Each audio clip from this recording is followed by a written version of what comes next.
Okay, you're good to go. Okay, good evening. I would like to call this meeting to order. It's the Planning Commission meeting of June 12th, 2023. For all those, and it's 7 o'clock. Sorry. For all those in attendance today, please note that this Planning Commission meeting is being held in person and using the Zoom webinar format. For those of you attending via Zoom, please note that there are several ways to submit comments during this meeting. You may raise your hand in Zoom by clicking on the raise hand button located at the bottom of your screen. Members of the public who are participating in the Zoom webinar by phone can dial *9 to raise a hand. You may also send your comments by email to publiccomment, one word, at burlingame.org. Staff will be monitoring emails submitted during the meeting, which will be read at the appropriate time. The length of the emailed comment should be commensurate with 3 minutes customarily allowed for verbal comments. If you are an applicant or an applicant's representative, I will ask you to raise your hand when your agenda item is up for discussion so that we may be prepared for you to speak at the appropriate time. We ask that you also turn on your video at that time so we may have a more clear communication, simulating the experience that we would have if we were meeting in person. This meeting is also being streamed live on YouTube and will be uploaded to the city's website. Agenda item 2, roll call. The record should note that 6 members of our commission are present this evening. Commissioner Lowenthal is absent. Agenda item 3, our city attorney is going to speak briefly about it. Sure. Thank you, Madam Chair.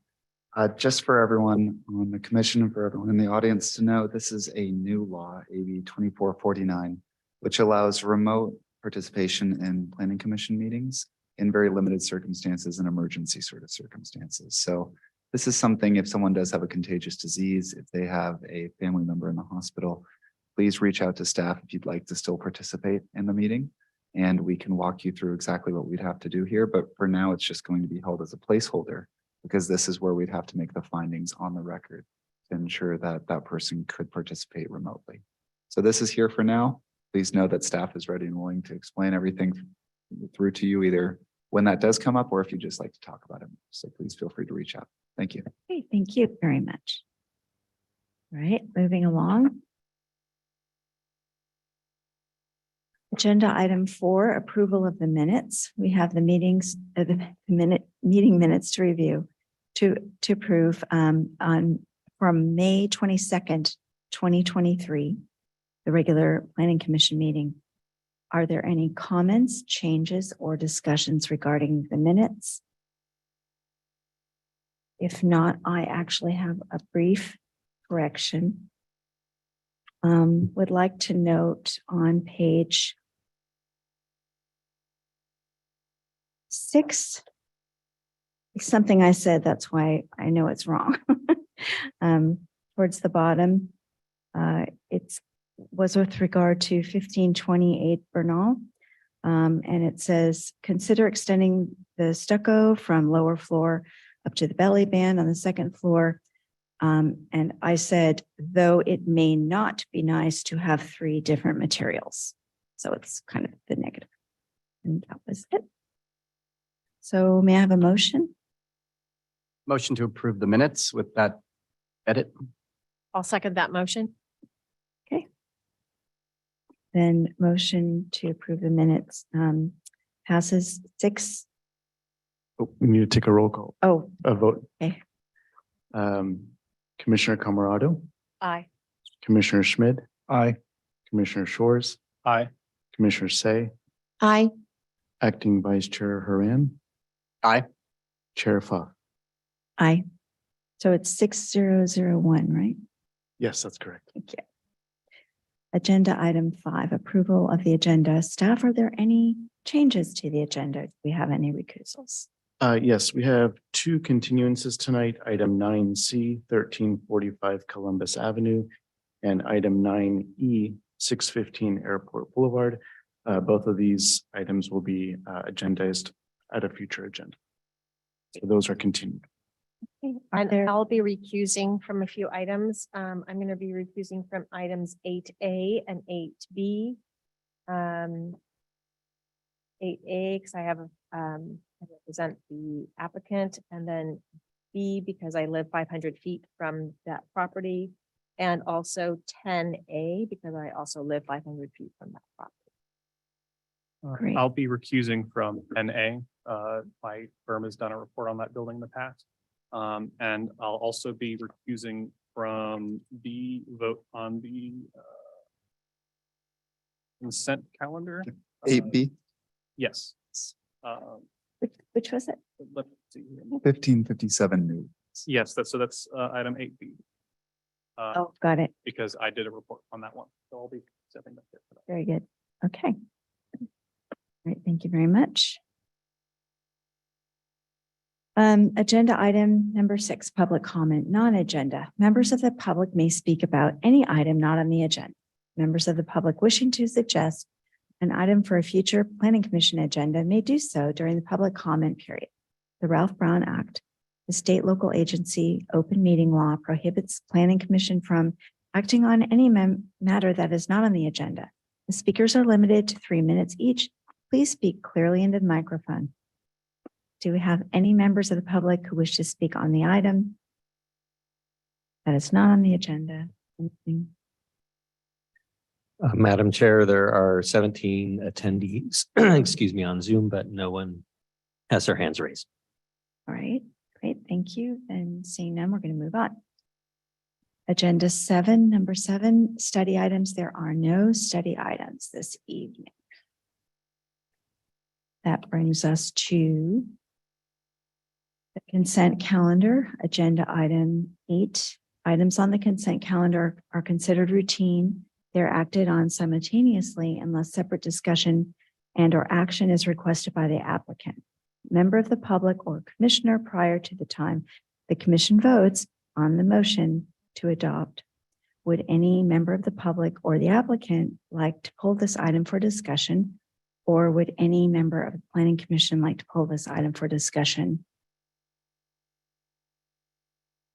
So I don't have only an ancillary Sure. comment that I'd like noted Oh. from staff, and it has to do with the tree on that site, not the project. It was noted one time it was a maple, it's a street tree. And the next time it was noted at magnolia, but I'm pretty sure it's a sycamore because it's a theme block. So I just wanted that noted on the plans in case that tree ever comes out. We can take that comment into consideration because it's a street tree. Staff will ask the applicant to make that change when Great. submit it for a building permit, but since street trees aren't under the purview of the planning commission, we'll certainly let the applicant know, but it has It's- bearing on the decision. Yeah, it's just marked wrong on the plan. It's not anything they're going to do. Thank you for that clarification. Okay. So with that, And Chair Pfaff, we're going to do a little bit of a weird shuffle now because we do have some recuses. So Oh. we're going to have Commissioner Shore and Commissioner Camerado. They're both going to have to step out for Commissioner Camerado, I believe both votes. Is that correct? Mhm. And Commissioner Shores for one of them. So we're going to have them both go back for the first vote. Then maybe we do a secret knock to get Commissioner Shores to come back in. And then we'll wrap it up, but we can take it slowly. But for right now, if they could both go. Well, actually, is it? Yeah. For, Commissioner Camerado for the first. correct, for the first item, it's just Commissioner Camerado. make sure I do it in the right order then. Uh-oh. So, a minute. The first one will be, we're going to take the vote on. Yes. Yeah, we'll need a motion. Oh, motion. Well, do I make a motion? I'll make a motion that we approve on consent 1528 Bernal as put forth in the staff report. I'll second that motion. All those in favor? Oh, hold on a second. Commissioner Schmid, Aye. Commissioner Shores, Aye. Commissioner Say, Aye. Acting Vice Chair Haran, Aye. Chair Fa. Aye. Okay, so that one is told me here, 5011. 5011. And then may I have a motion for 1557 Newlands? I'll make a motion that we approve 1557 Newlands on the consent calendar per the staff report. I'll second that. Thank you. Great. Commissioner Schmid, Aye. Commissioner Say, Aye. Acting Vice Chair Haran, Aye. Chair Fa. Aye. Thanks. So the motion passes 4021. All right, thank you very much. All right, when everybody make their way back. Now we're on regular action items.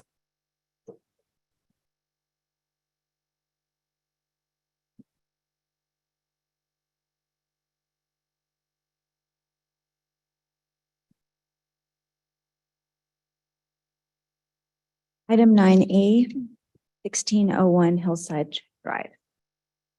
If you are the applicant and are attending the meeting via Zoom, please raise your hand so that we may be prepared for you to speak at the appropriate time. If possible, we ask that you also turn on your video at that time. For any commissioners not able to visit the project site, or do any commissioners wish to vote to note any ex parte communications regarding this project? And I don't, that we have any recusals. Okay, and Commissioner Lowenthal's gone. Let us note that all commissioners present have visited the site. Can we hear the staff report, please? Yeah. This application is for design review and special permit for plate height for a new two-story single-unit dwelling at 1601 Hillside Drive, zoned R1. The subject property is located on the southwest corner of Hillside Drive and Balboa Avenue and currently contains a single-unit dwelling and detached garage. The applicant is proposing to demolish the existing single-unit dwelling and build a new two-story single-unit dwelling. The existing detached garage would remain in its original location. However, the proposal includes garage modifications that would relocate the garage door and driveway from Hillside Drive to Balboa Avenue. The project proposes a total floor area of 3,163 square feet, where 3,170 square feet is the maximum allowed. This includes 61 square feet front porch exemption. The new dwelling would contain 4 bedrooms, 2 parking spaces, one of which must be covered, are required for a bedroom house. The remodeled detached garage would provide 1 covered parking space and 1 uncovered parking space is provided in the driveway. The application includes a request for special permit for a second-story plate height of 8 feet 4 inches, where 8 feet is the maximum allowed. All other zoning requirements have been met. At the Planning Commission Design Review Study Meeting on May 8th, 2023, the commission had concerns with the second floor plate height and commented on the architectural details. The applicant submitted a response letter dated May 30th, 2023, and revised plans, date stamped May 30th, 2023, to address the Planning Commission's comments. Findings for design review and special permit are found on page 3 and 4 of the staff report. This concludes my summary of the staff report. Do you have any questions for staff? Do any of you have any questions for staff? Okay. Then I'm going to open the public hearing. With the applicant, please step forward and state your name and anything else you'd like to add.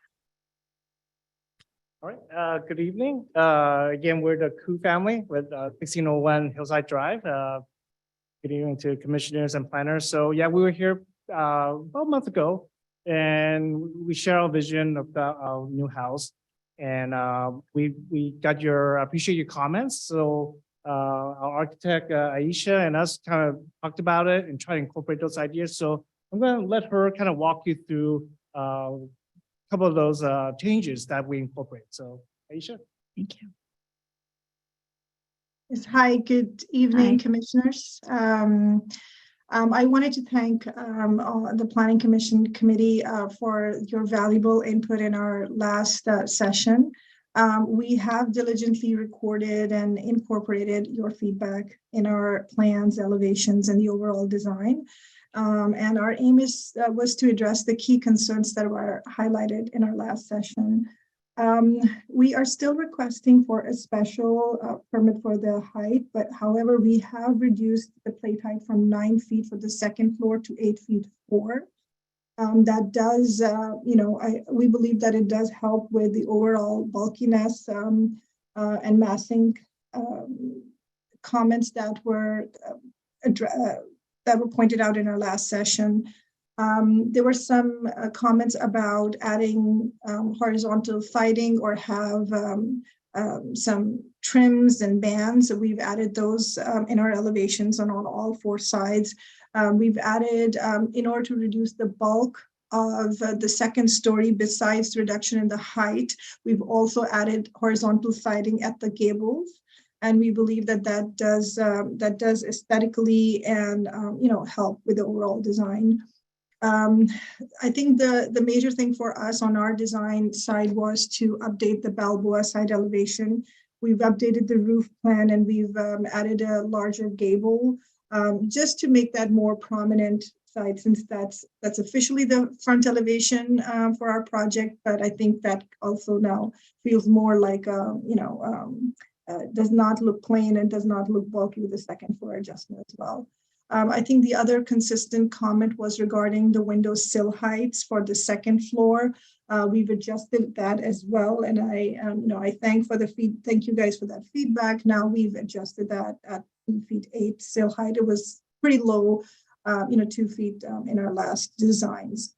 And I just wanted to point out that at the end of the day, our objective is to create a residence that not only satisfies our clients' preferences, but it also aligns, with the overall aesthetic standards of Burlingame. So I hope that you feel we've updated our 3D renderings for you guys, and we hope to get approval tonight, and hope you guys like the updates that we've done so far.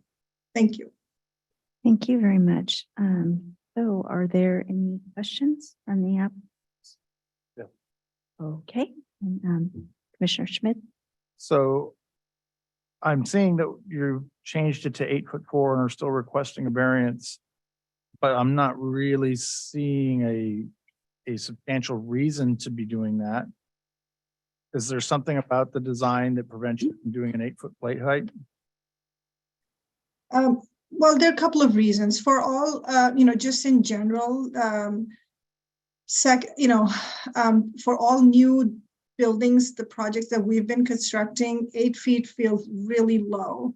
And because we're doing this farmhouse, if I pull it down to 8 feet, even with this 4 inches, it is really, we feel that it gives that farmhouse look where we have taller facades.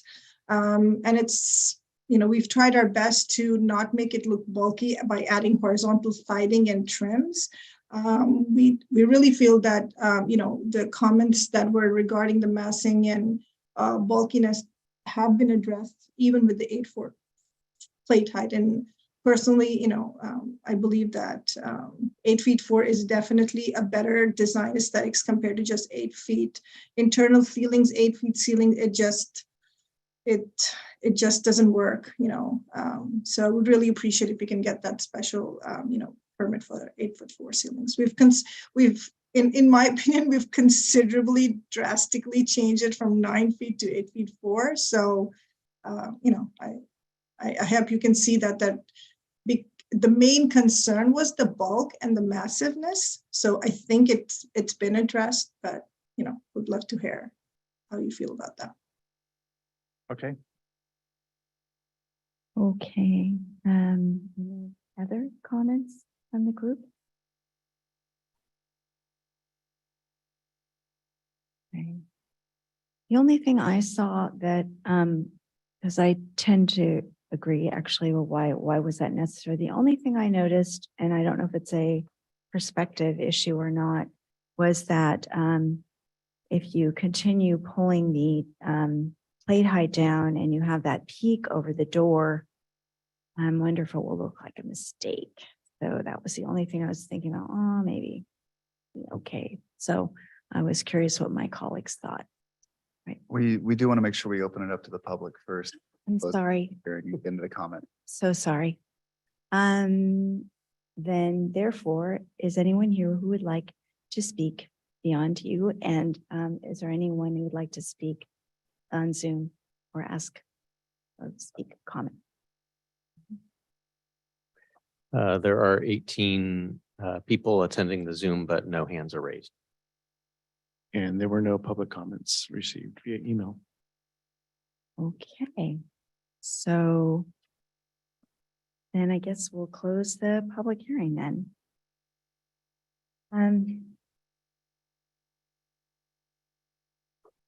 Commissioners, where do we go? Chair Fa, Mhm. can you just repeat what it was that you wanted to have us? Oh, I you know? was, it's just, Commissioner Schmidt, mentioned about he didn't understand the additional 4 inches, and it doesn't sound like much. That's true. And I tend to like to keep it at 8, like everybody else, but there's this one peak at the, I don't have my point out, but the peak for the door, the front door, the gable, and how close that gets if they lower the plate height down on the top, how close the summit or whatever the peak gets to that, if it looks strange. So I don't know, because I don't know if that's an accurate perspective or not. So maybe you could just look at that. I'm just taking a quick Thank you. measurement. Looks like there's still about 24 inches space above the top of the gable over the front door. Oh, wow. Leading up to the eave of the second floor. Is that what you're asking? Yes. So then there still is, if it were to be, you're saying if it were to be, then it would, like, as we're Yeah. at without the special permit, it's still 24 inches above Yes, so if the gutter. what I just gave you, that dimension was accounting for an 8-foot plate height on the second Yes. floor, you would still have 4 inches space. Okay. Well, then I have to say I agree with my colleague on this one. So otherwise, if I'm I'd like to ask further comments about the rest of it or your feelings. I like the project Mhm. first time. I like it now. I don't have a problem with the plate height. Pretty consistent feedback that building $4 million homes with 8-foot ceilings is a problem in my view. So 8'4" seems reasonable. A problem in what sense? Sorry, Commissioner. 8-foot ceilings are low ceilings. And when you're building a house like this, I think you want a little more volume. I disagree. I think we have the 8-foot in there for a reason, and we're looking for reasons for why we would do something different. A variance really means that there's extenuating circumstances beyond, not just I want it. And I actually don't see a need here for it at all. I think that the scale, bringing the work that's been done so far to bring the scale down has actually improved it quite a bit. So I am quite happy with the direction that the project has taken. I'm just not in support of the variance. I feel like the 8-foot would work. They're doing vaulted ceilings and coffered ceilings anyway. So it's not like they're actually using the 8-foot. It's just a starting point up there. So I don't think it compresses the use or anything. So I can support the project with an 8-foot plate height. Through the chair, if I can just clarify, the request for the plate height dimension is a special permit. The findings for the special permit have to do with mass and scale, roof line, facades, exterior finishes, elevations, those elements. So I just wanted to clarify, Okay, just thank make sure we know the difference. It's good to know, to read, to, yeah. So does anyone else? Yes. Yeah, I just wanted to compliment the applicant for the revisions to the design, and listening to our, sorry, my microphone's really out tonight. Keep it away. And appreciate the, acknowledgement of all of our comments and addressing them one by one. I think it's definitely made a nice improvement to the design of the house. The windows have improved greatly. The sill adjustments make a lot of sense. And I do like the improvements on the Bernal, is it the cross street Bernal? No. Balboa, sorry, the two streets, sorry, on Balboa. I would agree with a couple of my fellow commissioners here that there is plenty of volume in that second story attic underneath the gables to provide that increased sense of height in the upstairs bedrooms that would not necessitate the 8'4" plate height. I think if this was a modern design with a flat roof and there was no opportunity to increase your ceiling height, that might be something to discuss. But in this case, there seems to be plenty of opportunity to create interest and height and volume upstairs. I'm also just kind of concerned because this is a fairly long facade on Hillside and has two frontages on Balboa and Hillside and is looking quite large. It's beautiful, but it is already a large structure. And I think the added height to the second floor, albeit 4 inches, still makes enough of a difference that I don't see really a need and to support that special permit request. Well, first I would like to say that I wasn't at the last meeting, but I reviewed the meeting minutes and the video. But I agree with my fellow commissioners. I think, we've set a precedence of having 8 foot on the second floor. And when the homes get taller, it does start to encroach on people's privacy next door as well. And I know that 4 inches may not seem like a lot, but I think on the Balboa side, it seems really tall. I think there's a house, if I'm not mistaken, on the southwest side of, I believe it's Drake and Hillside. And it's also a really pretty Tudor that was done. And it's not that tall, but it's really a beautiful craftsman that they've done there. And so I know it's a different style, but I think you want to keep with the consistency of the neighborhood. And so I would request that. I could see approval, but I think we need to bring it down. Just wanted to say I liked it the first time. I like it even better now. It is a very pretty house. And I'm glad that the applicant was so forward in altering based off of the comments. Yeah, bravo, you did a really nice job. No, this, I would really like to keep it consistent with what we typically do, and because there is a reason.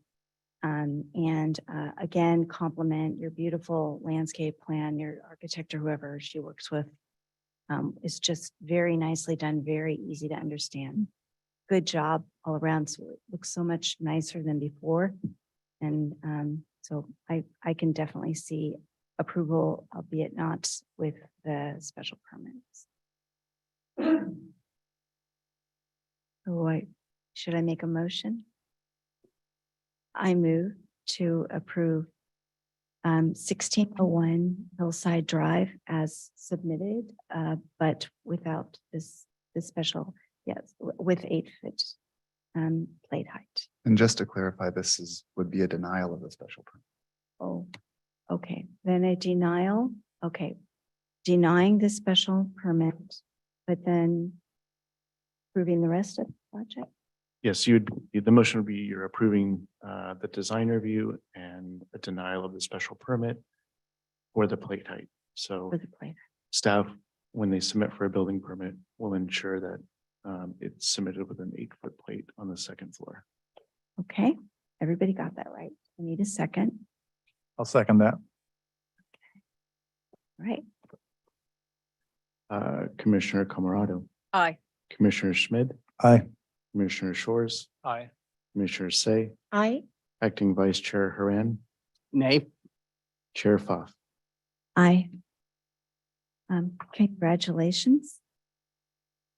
And that motion passed Okay. right. 5101. And this will be appealable. So if you could read the, Oh, this is appealable. All right. So, just to clarify too, Madam, thank you. either application would be appealable. So they can appeal either of those. I understand. Okay. You heard that right. So an action by the planning commission is appealable to the city council within 10 days of the planning commission's action. If the planning commission's action has not been appealed or called up for review by the city council by 5 p.m. on the 10th day, the action becomes final. In order to be effective, appeals must be in writing and must be accompanied by an appeal fee of $745, which includes noticing costs. And you understand that's for both topics. So thank you very much. All right, moving along to, thank you. Moving along to item 9B, 1235 Cabrillo. If you are the applicant and are attending via Zoom, please raise your hand so that we may be prepared to speak, for you to speak at the appropriate time. If possible, we ask that you also turn on your video at that time. Were any commissioners not able to visit the project site, or do any commissioners wish to note any ex parte communications regarding this project? No. Okay. And I don't think there are any recusals. Let the record note that all commissioners present have visited the project site. May we hear the staff report, please? Sure. This is an application for design review and special permit for a second-story balcony for a second-story addition to an existing single-unit dwelling at 1235 Cabrillo Avenue, zoned R1. The subject property is an interior lot that contains an existing two-story single-unit dwelling and an attached garage. The applicant is proposing to expand the existing second story at the front of the house with a shed dormer to convert existing attic storage areas to living spaces with appropriate ceiling heights. The existing house is non-conforming in floor area, 3,286 square feet, exists where 3,020 square feet is the maximum allowed on this lot. With this application, the project proposes to match the floor area of the existing house. Because there's no increase in the existing non-conforming floor area, a variance is not required. And you may be wondering, well, how are they adding square footage and not exceeding what they have now? And that's because it's a combination of adding square footage and also creating an ADU on the ground floor, which is exempt from floor area. A special permit is also being requested for a 69 square foot second story balcony at the front of the house. The proposed balcony is designed so that it extends over and incorporated into the roof of the existing attached garage. There would be no increase in the number of bedrooms with this project. 2 parking spaces, one of which must be covered, are required for a 4-bedroom house. The existing attached garage provides 2 covered spaces and 1 uncovered space provided in the driveway. As I mentioned, the project includes a junior accessory dwelling unit measuring 418 square feet located in the main dwelling.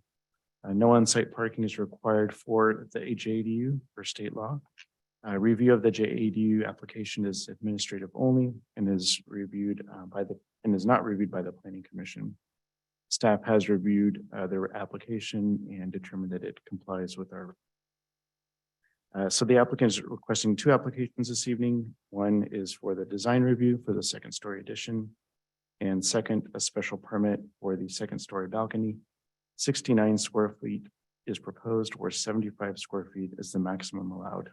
And that's with a special permit. At the Planning Commission Design Review Study meeting on May 22nd, the commission had a few comments and suggestions for the applicant to consider. The applicant submitted a response letter and revised plans, date stamped May 31st, to address your comments and suggestions. Suggested findings for design review and special permit are found on pages 3 and 4 of your staff report. This concludes my summary of the project and of the requests, and I'd be happy to take questions of staff if you have any. If not, the applicant is available. Are there any questions, staff? Okay. Mm. I'm going to open the public hearing. So would the applicant please come forward and state your name? Anything else you'd like to add about your project? Or via Zoom?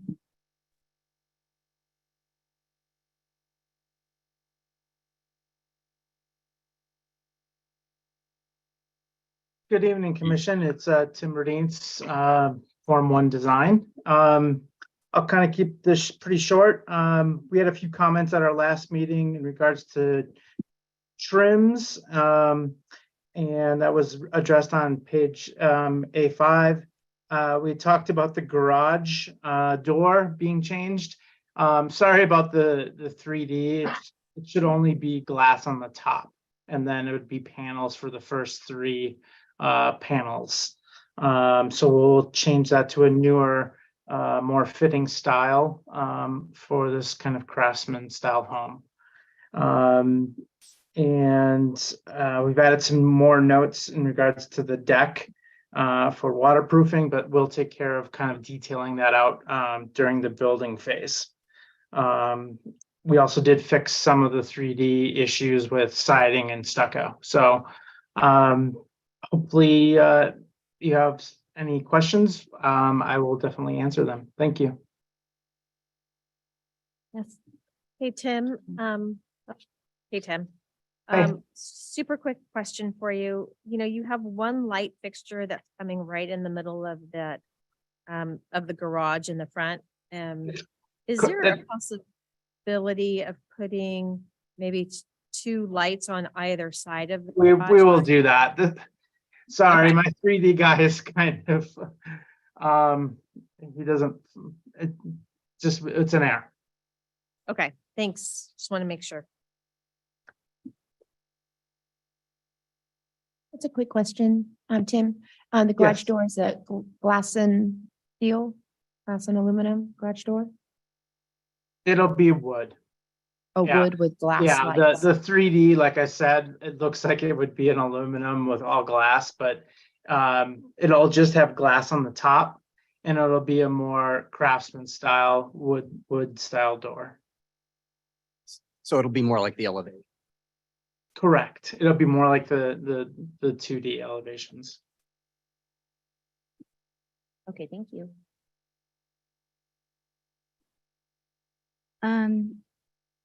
Was there any thought to, I see, well, everybody got kind of focused on the door, but now I'm wondering if that was really the issue.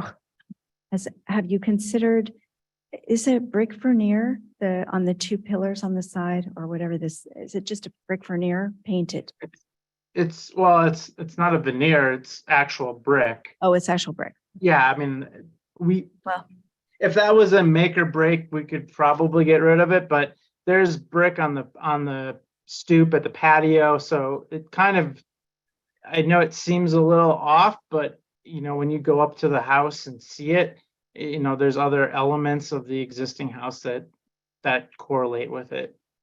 well, I actually wasn't meaning to hack it off. I was just wondering if thought had been given to, I think you said that was stucco or something, and the Yeah, one it's- that is, yeah, yeah, well, if you is want- there a possibility maybe of a possibility, or did you look into maybe putting a veneer on top of it, what looks green, so it, and then painting it so it kind of looks more like unified, like maybe not so much the door issue, but just that it looks like one unit instead of sort of falling apart. I understand that. We would have to like redo the whole garage door header and everything, because we'd have to Oh, put oh, I see. structural lintel. If you look at the photos of the existing, I don't think it looks all that bad. Okay. Otherwise I would have kind of put more thought into it. It Okay. was just trying not to Just- rip apart the whole house. Yeah, no, I understand. So just wanted to ask. Okay, thank you. Sure. Then are there any wait a minute. So I need to ask. So I'm going to close oh, no, wait. Do we have any members of the public who would like to speak on this item? We received no public comment email. Okay, And there are 22 attendees on Zoom, but no hands are raised. okay, then I am going to close the public hearing. Commissioners, any comments?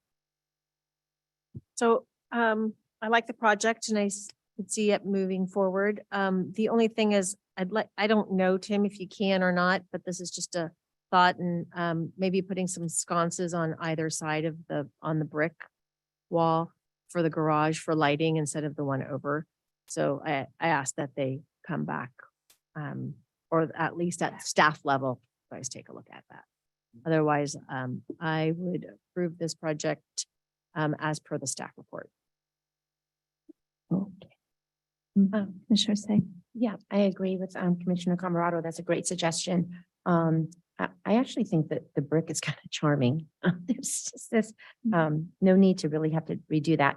I'm wondering on the same vein, if at the staff level, if the project can be brought back with an accurate depiction of the garage door. I'm not really clear reading the plans and the rendering. It's not clear to me what style is really being proposed.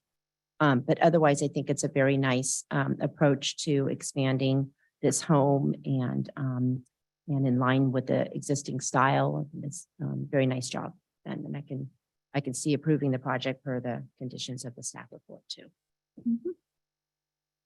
Commissioner Say, may I ask for clarification? So were you asking for the rendering to come back, or you also concerned about the actual building elevation? The reason I ask is because we are not approving the renderings. The renderings are, the intent is to help the commission and the public kind of get an idea of what the massing will look like. So if the actual building elevations are correct, then we would probably suggest not bringing back the rendering. No, I wasn't asking for the rendering. I'm sorry. I just can't read clearly from the drawing. So I think he said that the top row would be glass lights and the rest would be panels. And then there's a bottom section that's solid. So I don't know if there's just maybe a shop drawing from a garage door, whoever's going to be making the garage door, just to get a better understanding of it. Not per se the rendering. I wasn't saying the rendering. Sure. Another option we could do is we can include a condition of approval that the garage door design be clarified, and also that the sconces be added to the garage. And that would be something that staff can double check before issuance of a building permit. Yeah, that's Okay. Good. And is someone wanting to make a motion? So I'll make a motion that we approve the project on the conditions that they come back to the staff for the sconces and the garage door. And just to clarify, does the motion includes the special permit for the Yes, for balcony? Okay. yes. Sorry. I second that motion. Great. Commissioner Camerado, Aye. Commissioner Schmid, Aye. Commissioner Shores, Aye. Commissioner Say, Aye. Acting Vice Chair Haran, Aye. Chair Pfaff. Aye. Thank you very much, Tim. Motion passes 5010. Thanks a lot. And we will need to read the appeal language. Excuse me? We will need to read the appeal language. Oh, of course. Any action by the planning commission is appealable to the city council within 10 days of the planning commission's action. If the planning commission's action has not been appealed or called up for review by the city council by 5 o'clock on the 10th day, the action becomes final. In order to effective appeals must be in writing and must be accompanied by an appeal fee of $755, which includes noticing costs. Thank you. So the next item was to be continued. 1345 will not appear.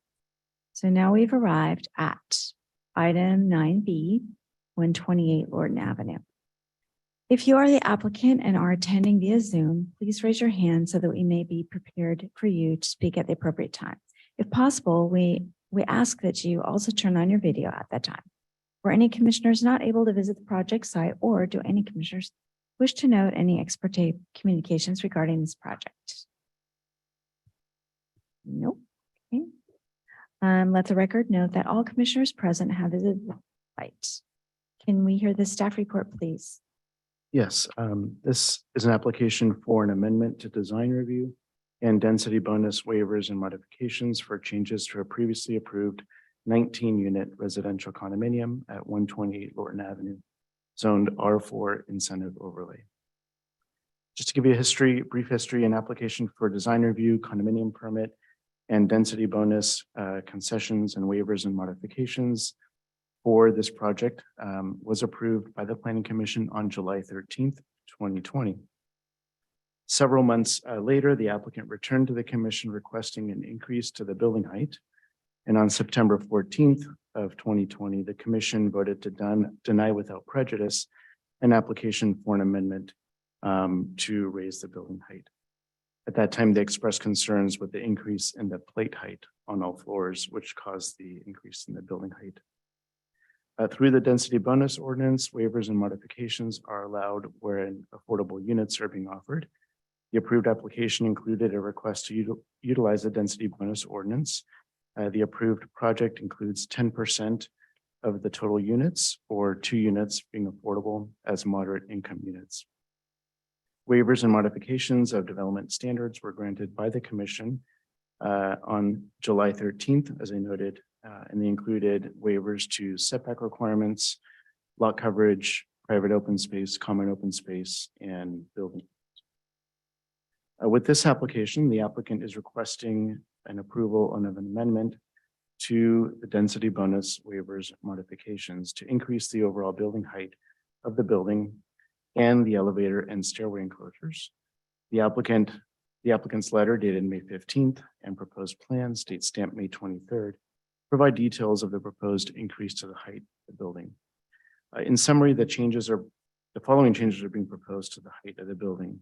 So first, the height to the top of the parapet is increasing by 4 feet 7 inches from 56 feet 6 inches to 61 feet 1 inch. And the maximum building height allowed in the zone is 75 feet. This is resulting from an increase in the depth of the floor structure assembly by 3 inches on the ground floor and 7 inches on the upper floors, as well as a 1 foot 6 increase to the parapet height. So staff would note that there's no change to the originally approved 9-foot ceiling heights. In the previous proposal, the increase was to the ceiling height. They wanted to go to 10-foot ceiling heights. So in this proposal, there's no increase to the 9-foot ceiling heights that was approved. The second increase to the height is because of stair enclosures and elevator enclosures. So the original approved project included roof hatches, and that's what allowed or gave access to the roof. With this proposal, the increase in height is due to proposing a more traditional stairway enclosure and an elevator enclosure on the building. There is also some changes to the exterior of the building. Those are noted on page 3 of the staff report. They include changes to window patterns and some window sizes, removal of some metal awnings on the second floor along the left side of the building. And also there's garage ventilation openings. The number of ventilation openings are being reduced along the driveway side. The suggested findings for design review are found on page 5 of the staff report. Concludes my summary of the staff report. I can take questions of staff if you have any now. Otherwise, the applicant, I believe, is joining virtually and he can answer any questions. Yes, questions from our commission. Yeah, I do. The parapet height raising. Was there a reason given for why the parapet itself is right? That's something that can be, I think, addressed by the applicant. In reviewing the plans, it appeared that perhaps they might be trying to screen some of the mechanical equipment that's on the second floor. And perhaps they needed that increase in height compared to the original approval. Okay, But perhaps the applicant can clarify that. so then that gets me to my next question. In addition, I'm seeing or so raised roofs on there as well, which then are getting up to the top of the parapet. And so what is the requirement for the parapet height for those raised roofs? There's no minimum requirement in the zoning code. Don't know if there's a minimum requirement in the building code. But you're right, some of those roof areas, I believe, on some of the upper floor units they might have like a raised ceiling in some of those portions of the units. So it'd be screening those raised ceilings as well as the mechanical equipment. Perhaps the architect can speak to the increase in parapet height. Thank you. Commissioner Say? Yeah, I think I just must be missing some technicality. In the staff report, it talks about the special permit allowing up to a 75-foot building height. But there's no special permit applying. Correct. With the original approval, they used the density bonus ordinance and the waivers and modifications to get the increase in building height. So this would come in as an amendment to that waiver modification. So there's no special permit being requested in this case. Okay, at what height would a special permit apply? A special permit, I don't recall exactly what the height is, but if no density bonus is being used or utilized, they can, I believe it's between 55 and 75 feet in this overlay district. Okay, thank you.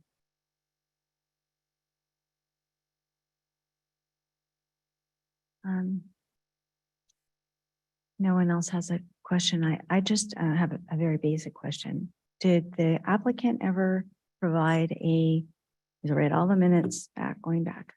Did they provide a materials board in particular with that stack stone? This was for the original approval? Yeah, I think it's still it's the same material, right? They're not changing material. So did they ever provide? I don't recall that they did. They might have included a materials board, you could say, as one of the planning sheets, but not an actual physical material. Okay. All right, then are there any more questions of staff before we open the public hearing? Yes, not. So we're going to open the public hearing.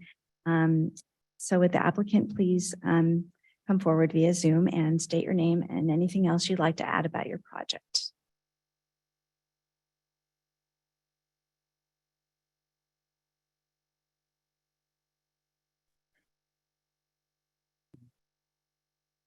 Hello, can you hear us? Yes, All right. I can. Thanks. Well, thank you for your time and consideration for our project. As you saw, this project goes back quite a while, so I've listed the 4 questions that were just brought to us. My name is Rick Aiken. I'm the senior principal here in the firm, and then we have Isaac, who is the project manager. Just a brief history, it's probably only for a moment, but this project, as you saw, has been back and forth a couple of times to the city. And the outline had also talked about when the Pacific Company actually owned the property, their role was more at the time, we didn't understand it, but it was more of the time to actually go ahead and just sort of entitle it and then sell the property. That did happen. It did take a fair amount of time. And in that, some of the concerns about really building this unique project weren't quite engineered at that time for entitlement. Since there is a new ownership, they've also, in doing that, we've actually gone to the layers and looked with engineering and stuff and gotten into the real particulars and why we made some of these adjustments. So what I'll do is I'll address your 4 questions first, and then I might highlight just a couple things on the end, why we got to some of our conclusions, if that's okay with you. On the first question, Commissioner asked about the parapet height, and the planning staff is right. We are now looking at solar panels on the roof which is part of a mandate for the new title reports that came out in 23 for the code requirements. So those have to be at a certain height above the vents that come from the toilets and bathrooms, and you have to bring them above high enough. And so you have the tiltedness, and so that's one reason to bring it. The other is the mechanical with the isolated pads and the size of the mechanical. In our previous rendition with the TPC company, we didn't get very detailed on the roof, but both those bring it up, and 5 feet became really the spot that made the most sense. Today, we're being asked so much about fall protection on roofs that the 42-inch is kind of becoming a standard. By code, parapets generally are 3 feet, and some are smaller, but what's happening now is that we're end up doing them at 42 inches. So that would have been a 6-inch. The question to the raised ceilings it was a result of going to the 5 feet, and what did we have left, and reducing that height by roughly 6 inches so we could get watershed, a little small slope. That's how that height became. It was really a result of the 5 feet and what we could do backwards. So hopefully that answers that question. I don't know if there's any further questions on that.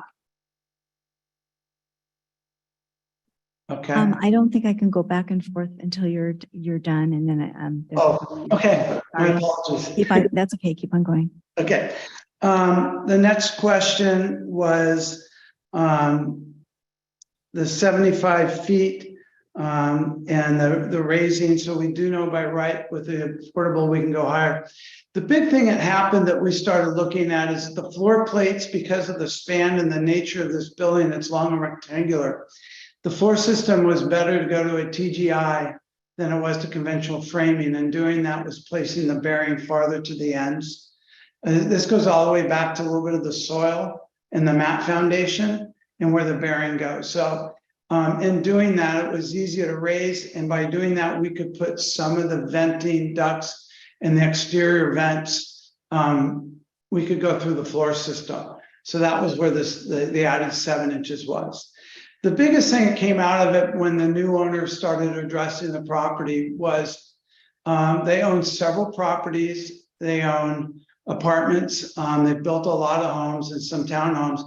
But one of the things I realized that this lot's very unique. It's next to the parking structure. There's a large 3-story building next to it as well, is that there isn't much access to this property, and that the maintenance and getting things to the roof would be difficult. One of the things, we're also the architects that were involved on the Burlingame Village, the affordable housing project just around the corner, a block away. And one of the things that we've noticed is how they've had to deal with the power lines during the construction. And during construction, I think that's a little more malleable because they're used to that.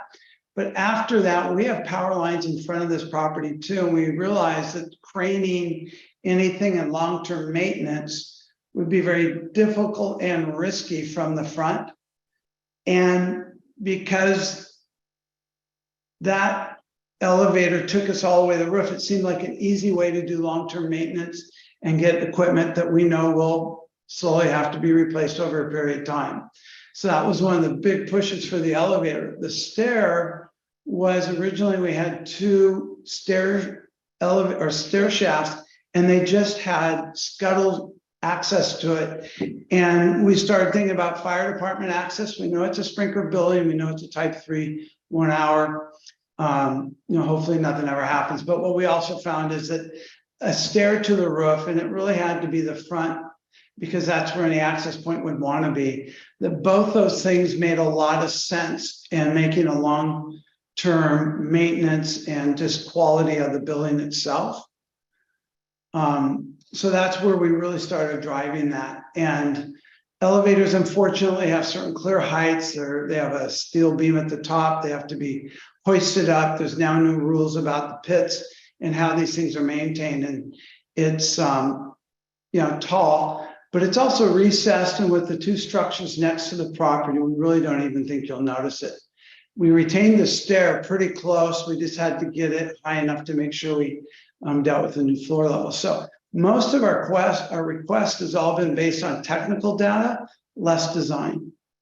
The window design placements and stuff is that we found a couple opportunities in the bathrooms that this client really wanted to have some natural light. So we added small windows and for a little bit of ventilation, natural ventilation. So that was an improvement. And as we looked at shear on the building and began to standardize everything for its constructability, we also found that there were slight adjustments to the windows. But if you really look at the elevations, most of it, the intent of the project looks very, very similar. It was never really our desire to change the design. It was just to refine it as we've gone through more of the working drawing aspect of it. And then on the ground floor with the garage, as we did more calculations, we had to add a little bit more opening at the ground level for natural ventilation. Again, I think it actually provided more interest to the walls, even though the walls are within buildings, most people won't see it. And the 3 inches for the ground floor, the reason we raised that is that originally we were designing around city lifts, which was a very popular car lift company in the Bay Area. They no longer exist. And so we're working with another company and it just required 3 more inches. And that's just kind of a vendor thing that we didn't have much choice about. So I think in all that probably explains why and where we're at. And hopefully I addressed, you asked about a material board. We did offer material board on the first submittal process that we got approval. We're not looking to change that. So I think I'm done and hopefully. Okay. So then I think, are there probably any more questions for? Yes.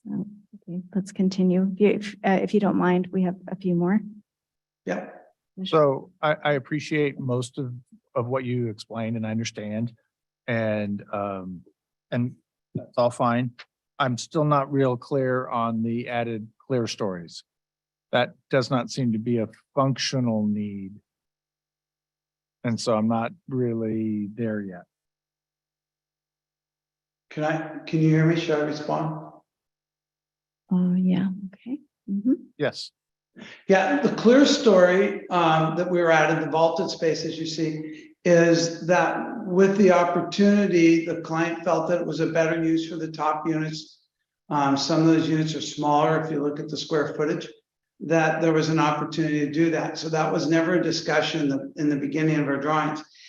It doesn't change the appearance or anything. It's actually benefits the interior of the project. It's not generating the parapet height. I think we explained that we're trying to avoid the solar and some of that stuff that will be up there on top. So for us, we just think it's an opportunity to increase value to the quality of the space. And there are 2 living areas, a living area to the front, that's 3 of them, and then 2 living areas to the side, which actually face the parking structure. So the added volume is probably a nicer feeling considering that there will probably be curtains a fair amount of time facing the parking. So it was really an idea of taking advantage of an owner that's now looking much more aggressively about the quality of life in those spaces and lifting the ceilings. I mean, we could pull them down a little bit if that made any difference, but you would never effectively see them on the outside. So hopefully that answers that. No, yes, I just needed to know more of the why. Yeah. Because it just seemed, everything else seems to be a functional need, and this seems to be a discretionary, but you've made a good discretionary explanation. Thank you. Okay. Okay. Well, oh yeah, the staff mentioned a couple other changes. I wonder if you could, regarding the awnings or something, wonder if you could just go through those. Yes, I'm trying to think of which awnings we removed, actually, to be honest. It's the awnings. I believe they were the awnings Oh. facing the garage along the left side of the Yeah. building. So on the garage, one of the things is, we removed those for the most part, mostly because we didn't think they were necessary, but the other part is that they would have to be non-combustible because they're within the 5-foot setback. Were an opening, so we removed those. Okay. In all seriousness, I've kind of forgotten about those with our other issues, those, so I apologize for that. Okay, so I guess that would be the extent of my, Okay. anybody else? No? All right, then I'm gonna go to the public. Is there anyone in the public who'd like to comment about this project? We did receive one public comment email, so I'll go ahead and read into the record now. So this is from Robert Barnes. I write to express my concerns regarding the project at 128 Lorton Avenue. I reside on Bayswater Avenue and have observed a dearth of available street parking over the decades. Despite the construction and completion of the 5-story parking structure traversing Highland and Lorton Avenue, individuals vie for street parking daily. Why? Motorists don't want to pay the money required for a parking space in the parking structure on Highland and Bayswater. There are no parking meters and no out-of-pocket costs. It is so bad individuals ignore the law and park in the red zones for hours and sometimes days. Some park on the sidewalks. I have called Burlingame Police on several occasions. Yesterday, my neighbor called the Burlingame Police to report a car illegally parked in the red zone. The meter person arrived and a gentleman from the automotive shop ran up the street to his unlawfully parked car. Words were exchanged, they parted ways, and the vehicle remained unlawfully parked for several more hours before moving. Several months ago, the city was on the right track when parking meters were placed halfway up the west side of Highland between Howard and Bayswater Avenue. However, months later, the heads of these meters were lopped off, leaving open hold posts a potential danger. What happened there? With the addition of a new condominium complex at Bayswater and Myrtle Road, another on the way on Park Road, and the replacement of Burlingame's historic quaint post office with the new giant edifice, the strain on the parking availability will worsen in this 2-block area. Now the city wants to increase the number of units at 128 Lorton Avenue. Yikes. Over the past decade, the city of Burlingame has compromised its values. The city has disregarded its residents' quality of life for its desire for money. The town's burgeoning towers of condominiums and office buildings have created gridlock on the city streets, noise pollution, and increased garbage in the community. The city council should look around the walk-through area at the new parking garage. New benches were installed along with lovely landscaping. Now that area is littered with cigarette butts, a toxic substance. Did anyone not consider installing a cigarette butt receptacle? Why does Burlingame continue to build these large buildings when existing vacancies exist? Case in point, Stanford abandoned leasing the new building at 217 Highland Avenue.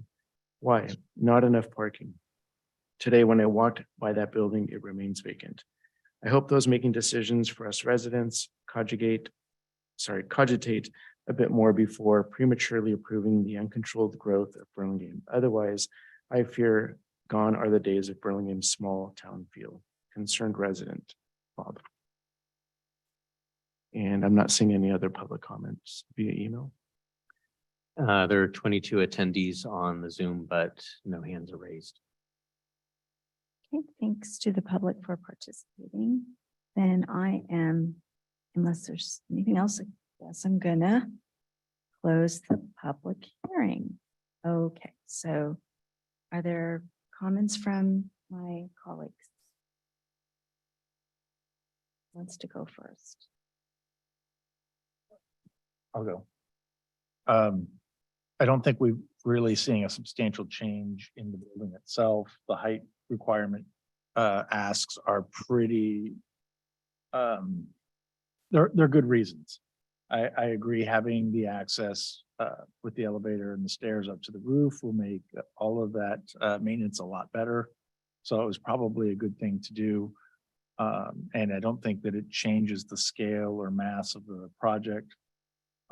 And so I think all of these changes are fairly reasonable, especially given the fact that this project has actually sat for almost 2 years now and changed ownership and people are looking at it again. So I think that these are reasonable requests. Thanks. Any other, Yeah, I have a slightly different perspective. I think the parapet height makes sense, I think for safety and to screen the rooftop equipment. And I think the stair tower makes sense as well for accessibility. These tall elevator shaft towers for such an occasional use, I don't know that it's worth it. It's a 10-foot height increase, so it's not. It is significant increase, and I think you will see it. So just economically, I don't know why that's justified by a developer when you could just have an arm installed up the side of the building. They can build the entire building with the utility lines, so I didn't think that was a strong justification. And then the height, due to the floor to floor truss system, I'm not sure that that's our problem. They've got 9-foot ceiling heights in this building. We just didn't approve an 8'4" ceiling height. So if the truss increases by 7, take it out of the ceiling height and make the ceiling height 8'6".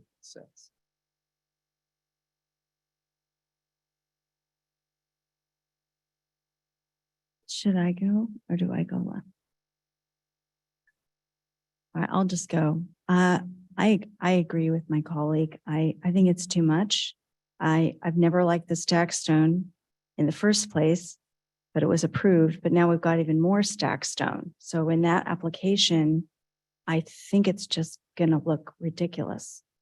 So for that reason, I'm really having a hard time with this one as well. Anybody else? I would just add, initially, I felt like it was a lot of height to be asking for. I understand how pragmatically it's turned into this approach with further engineering and all of that. So I can see how it's come about. And the renderings are viewed from some distance away from the building. And I'm wondering, Lorton is actually fairly tight of a street, and I don't feel like I'm going to ever get a sense of seeing what's being built and in addition, the additional height that's being requested. I'm not sure if one can really see it and feel it from the street. And so when I evaluate it from that perspective, and because of some of these improvements, or not improvements, but these revisions are as a result of detailed engineering and design and some code related issues as well. In that sense, I feel like I can support the request. When initially I too felt like it was just too much to ask for. And I remember having issues with this project along the way originally too, when it was first proposed. So anyway, that's my 2 cents. Thank you. Any other colleagues? No? Okay, so next is, I guess I'm gonna look for, am I there yet? A motion for the amendment to approve the amendment, that how this is read? Amendment to the height, right? Do I say more? It would be an amendment to the design review as well as to the Oh. waivers and modifications under the density bonus. Okay, And I don't know if the motion is to approve or. I'll make that motion to approve as submitted and outlined in the staff report, which includes the amendment to the waiver and the height. Did I get it all, Scott? Yep, that's great. It's the amendment to the design review and the density bonus waivers and modifications. Thank you. then look for, I'll second that motion. okay. Then that roll call vote, please. Okay, Commissioner Camerado, Aye. Commissioner Schmid, Aye. Commissioner Shores, Aye. Commissioner Say, Aye. Acting Vice Chair Haran, Nay. Chair Pfaff. Nay. So the motion passes 4-2-0-1. What did you say? 4201? Yes, motion passes Thank you. 4-2-0-1 to approve Got it. the amendment to the design review and waiver modification. Thank you very much. All right, that brings us to item 9E, 615 Airport Boulevard. Oh, no, never mind. That was continued. Wrong address. 620 Airport Boulevard. Sorry about that. If you are the applicant and are attending via Zoom, please raise your hand so that we may be prepared for you to speak at the appropriate time.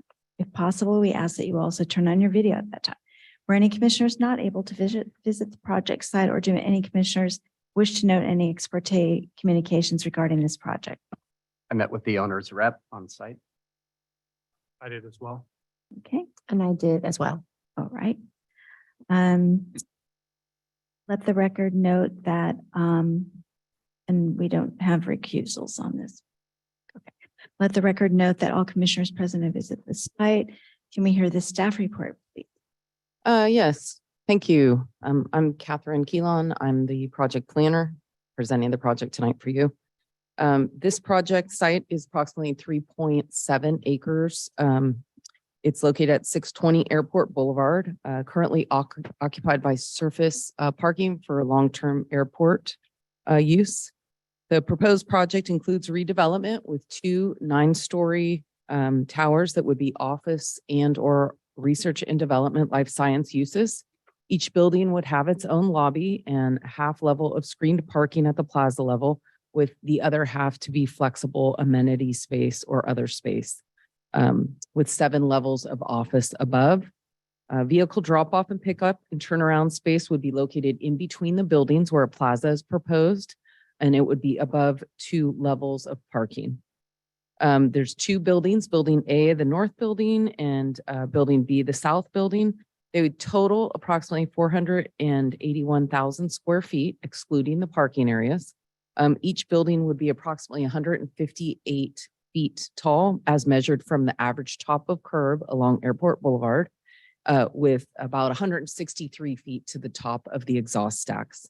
The 2 buildings would sit on top of 2 podium levels of parking, and the proposed FAR is 3.0. Vehicle access to the site is from airport via 3 separate driveways. The main access point is in the middle, where it would lead to the vehicle drop-off, pickup, and turnaround area. Project would include a total of 835 on-site parking spaces. 5 spaces would be dedicated for Bay Trail users on the northern end of the property in the surface parking area. The project does include EV parking as well as indoor and outdoor bicycle parking as required by code. The project site does not directly abut the Anza Lagoon, but is flanked by the Bay Trail that wraps around the east portion of the property. This area is approximately 1.6 acres and is owned by the State Lands Commission. So the applicant, however, is working with the State Lands Commission to lease that and develop this in conjunction with the 620 Airport property. These improvements would include 45,000 square feet of new landscaping, public pathways, picnic tables, and terrace seating areas that face the Anza Lagoon. Furthermore, the applicant would improve about 36,000 square feet along the existing Bay Trail, including adjacent landscaping. So these improvements are part of the Bayfront Commercial Tier Development. The base FAR in the Bayfront Commercial zoning is 1.0. However, the zoning does allow for increased FAR with specific community benefits included that do require approval by the Planning Commission, and a minimum of 3 need to be offered. The applicant is actually proposing 5 community benefits: a public plaza, publicly accessible park space, climate change measures, sea level rise infrastructure, as well as flexible community benefit. The applicants provided a really nice color graphic and write-up of all the community benefits that's included as an attachment in your staff report. And I've provided some details in my staff report as well. The applicant has a nice presentation this evening, so I'm not going to speak too much to those. This project was before you on September 26, 2022 for environmental scoping and design review study. There were 5 public comments received at that time, and on balance, the project was very well received by the Planning Commission. There were some comments specifically related to the design, and the applicant submitted a response letter with that summary, and we've included those minutes for your reference in the staff report. For the environmental review, the consultant was David J. Powers and Associates, and they prepared what's called a 15183 CEQA checklist. And it's basically a prepared with the understanding that the updated general plan environmental impact report would support this use because the project is consistent with all the uses and build out anticipated under the general plan. However, since the adoption of our general plan, as you know, we've seen quite a bit of development over on our bayfront. And unfortunately, this project kind of tipped the scales in terms of the amount of office that was analyzed under the general plan EIR. So basically, there was quite a bit of commercial development, though, that was anticipated, and there's excess remaining area or square footage of commercial development. So the CEQA document included a conversion analysis to confirm that impacts from the proposed office use are within the scope of those impacts already analyzed, basically essentially using square footage in the corresponding impacts from commercial uses that were already evaluated. So but it's all under the general plan EIR. To back this up, Fear and Peers prepared what's called a land use equivalency analysis, and this memorandum is dated January 2023 and is included as Appendix A in the CEQA document, and basically walks through this conversion analysis that was done very carefully. The CEQA checklist does examine several environmental impacts and has technical studies to support each of those. In addition, the general plan EIR mitigations that will apply to this project have been included as conditions of approval for this project before you this evening. The applicant is requesting a special permit for height. The base height allowed in the Bayfront commercial area is 65 feet. The applicants has the two towers at about 158 feet to the top of the towers, with 163 to the exhaust stacks. The other special permit that was requested, as noted earlier, is for development under Tier 3, which requires community benefits and allows an FAR of 3.0. The developer is requesting this approval with the community benefits as noted earlier and will be summarized by the applicant as well. The project has what's called a transportation demand management plan as well. The proposed project would be a total of about 483,000 square feet. The use, as I noted, would be office and or R&D. It's not tenant specific, however, it is being built to accommodate life science uses. And parking required for office is one parking space per 400 square feet. And for a lab, it's one per 1,000 square feet. So the most likely scenario would be a 50-50 split, and the applicant would be required to provide 1,047 on-site parking spaces. However, because they are proposing a transportation demand management plan, they can reduce the parking by 20% as allowed in our ordinance and per our city's climate action plan. This would require a different measure be implemented for the tenant. And we do have conditions of approval and metrics for reporting that are included as conditions of approval for that.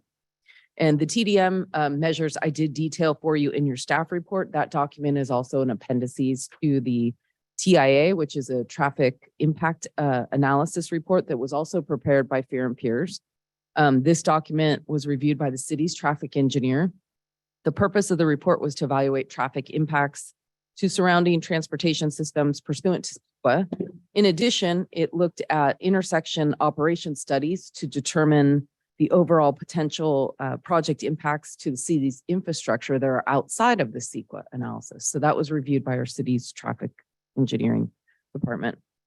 As far as landscaping on the site, there are several landscape plans in the sheets that you received with the plans. About 44 trees will be removed. 191 new trees are proposed to be planted. The Bayfront commercial requires 20% of the site be landscaped. The applicant's proposing 26% landscaping. And for the parking areas, a minimum of 10% is required per code, and the applicant's proposing 32%.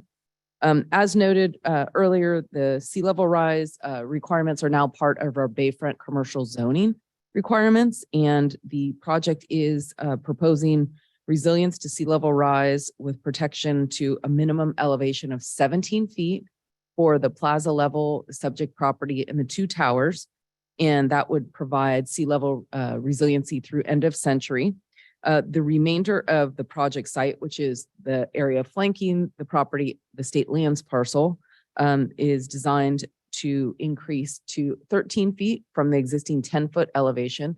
This is a mid-century elevation point. However, the project has been designed to show adaptability to accommodate changes to go to a 17-foot elevation for the end of century. This will be reviewed by BCDC and is part of that application. The project was before BCDC back in August of 2022. It will return to BCDC and does require final approval before the city issues the building permit.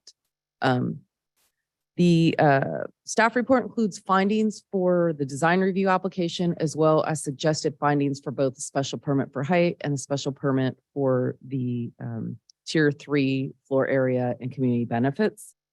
And tonight, the Planning Commission should hold a public hearing on the application and consider public testimony and analysis contained in the staff report. Affirmative action should be taken separately by resolution and include findings supporting the Planning Commission's decision. The reasons for any action should be clearly stated for the record this evening. And at this hearing, there should be the following 53 conditions considered that are in your staff report. I would just like to note that condition number 20, we've provided some changes to the language. There's a subsection B under 20, and we would like to strike the language currently in your staff report to read as follows. Maintain improvements along the shoreline to accommodate the full elevation of required shoreline infrastructure improvements consistent with a sea level rise adaptation plan approved by the San Francisco Bay Conservation and Development Commission. So if you have any questions, I'd be happy to answer them. The applicant is also here this evening with their presentation. We have some materials boards over there that I'll bring around for you as they're presenting. And we did have a couple received after letters for you that we put on the dais this evening. So that concludes my presentation, but I'm happy to answer any questions. Thank you. Just a question on the CEQA checklist. Yes. To the 2040 general plan square foot totals. So what happens then to the commercial space that's remaining? Has this project now taken that? Correct. So if a developer wants to develop commercial space, that square footage is no longer available. We felt that the amount of square footage that was kind of analyzed in the general plan has not been modified, I don't think at all at this point. So it was not the bulk of it. It didn't take the whole sum of it. It was just, I believe it might've been about 87,000 square feet. But there still is room for commercial development. I see. And I'd also like to note that our CEQA consultants are joining via Zoom. So we can, if there's any specific CEQA questions, we can always ask them to help us out. Thank you.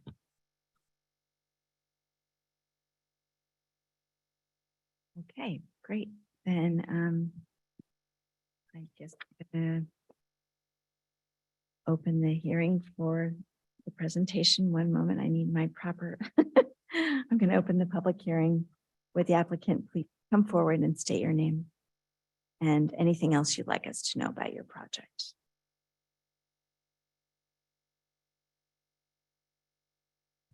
Can you hear me? Hi, wonderful. Thank you, Catherine, for the wonderful presentation, and good evening, Chair Pfaff, commissioners, staff, and members of the public. My name is Jeremy Louie, and I represent Vassar Properties, and we are the development team behind 620 Airport Boulevard.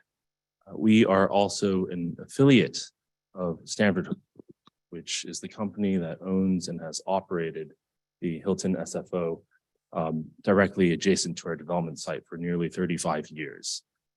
The business employs over 100 people in Burlingame, and we're proud to serve local, regional, national, and international travelers who come to Burlingame for business or leisure.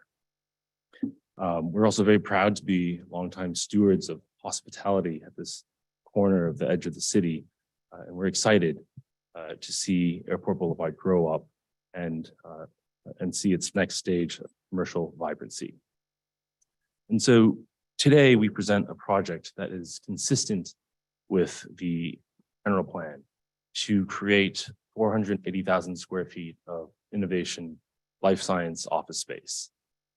We're also taking this opportunity to go above and beyond code requirements and go above and beyond even our own physical lot line boundaries to create a project that delivers as much value to the public as possible.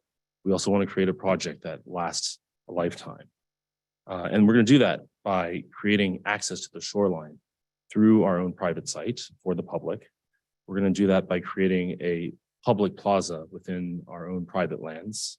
We're going to do that by revitalizing and enhancing the Bay Trail with amenities.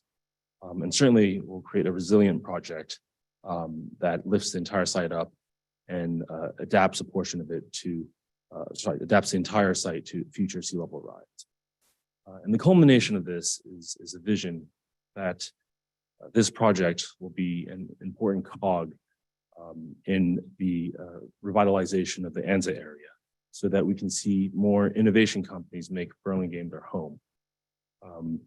And of course, that also helps support our local Burlingame businesses and the local hotel community. And most importantly, it gives us an opportunity to improve the public parcel that is adjacent to us. And so to do that, is there a presentation here? Yep. I'm happy to keep talking through. We have assembled a wonderful team. Today we have Gary Levers of DGA joining us and fully taking advantage of the remote hybrid format. We have Karen Kuglin of DGA joining us as well. We have Justin Aff of CMG. Go to the next page here. We've got Tim Heffernan of BKF. We have Eric Walmendorf of Baron Piers. And we're supported by a deep bench of great designers, engineers, and technical experts. Next page, please. I bring us here to our project site at 620 Airport Boulevard, which today is what is known in blue. It's 360 360 parking stalls and sits in a bit of a cereal bowl a few feet below Airport Boulevard. We're wrapped both on north and the west by a 1.6 acre public parcel. We are exclusively proposing public improvements on the public parcel. And we are in active discussions with state lands and currently have a draft of a lease for $0 for the right to improve the public land as well as the obligation to maintain it at the time. Next page, please. Some additional context on our project site conditions today. Directly to our east is the Hilton. To the south across Airport Boulevard is a 12-acre surface parking lot. A bit to the west are a series of low-rise, older generation office spaces. And to the north and to the west, we're bounded by the Bay Trail as well as the Anza Lagoon. The Bay Trail today is minimally improved with minimal landscaping. There are a few benches. And so now I wish to turn the podium back over to Gary, who's going to show us how we're going to make this project beautiful. Good evening. It's nice to be here in person. It's going to be challenging to break a year's worth of design work down into a presentation, but we'll do our best. You've been to the site, and I'm sure you've realized that it's a very special place. It's distinguished by its connection to the Bay Trail, but one can't help but just be in awe of those spectacular views. When I flew in this morning, I was taken back by it once again. It really is a very special place. And I think that's really driven our overall site organization. And the summary objectives is really very simple. We want to maximize those views and the development opportunities. But just as importantly, we want to be able to respect and integrate the natural environment that is so unique to this area. So we have a series of diagrams that sort of break something very complex down into, should be on the next slide. There we go. So I'm going to sort of take you through these diagrams which show how we organize the site. The block on the top left-hand corner really shows you the maximum developable area based on the maximum height. But that doesn't make a lot of sense in terms of organizing a life science office building. And so what we've done as an immediate response to that is pull these blocks apart into two distinct floor plates.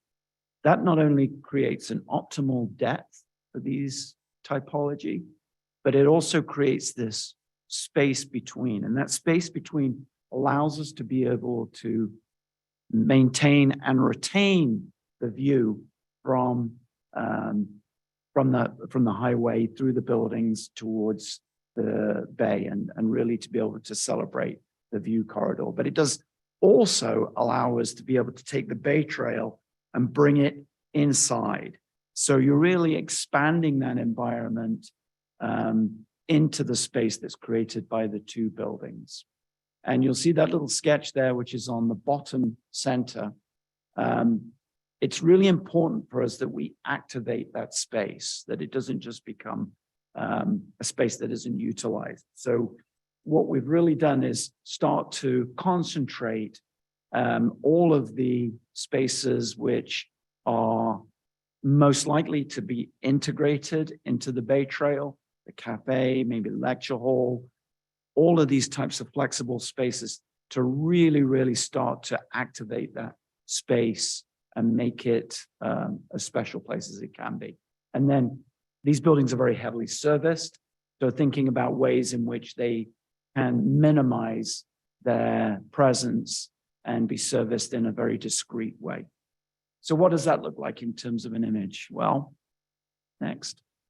Ultimately, after a year's worth of design, it's this rendering, a spectacular contribution to the skyline and something which we really think integrates the Bay Trail. But what we'd like to do, rather than sort of have that as our final image, is to be able to show you a little bit more about how we got there. And it really starts with the site design. And we talked about the space between these two buildings. Next. It's because the heart of this campus is the outdoor room that's created between these two buildings. Next. It's really divided into two areas, a drop-off zone, which was very eloquently described, allows you to be able to pull up and have easy access to the entry. But adjacent to it is what we're calling a stroll garden. And that has an immediate adjacency to the Bay Trail. So there you go. That circle just shows you the drop-off zone, the immediate access to the entry, the services on the outside of the building. Next. Immediately and being connected to a series of integrated pathways that ultimately allow you to stroll, have a very natural experience, and then be able to connect to the Bay Trail. Next. So it really feels like that space is sort of pulling into the courtyard. Next.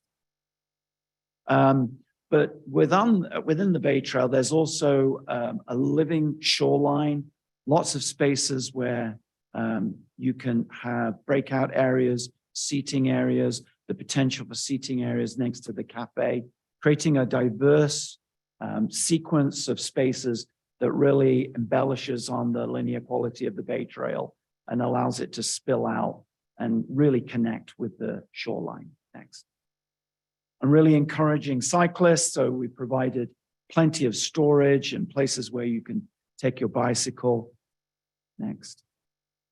And all of it allows you to be able to connect to these flexible spaces, potentially cafes or bistro, perhaps a lecture hall, shared conference room, fitness, supporting not only the tenants, but also usable by the public. And we have some images next, which just kind of breathe life into what these spaces can be.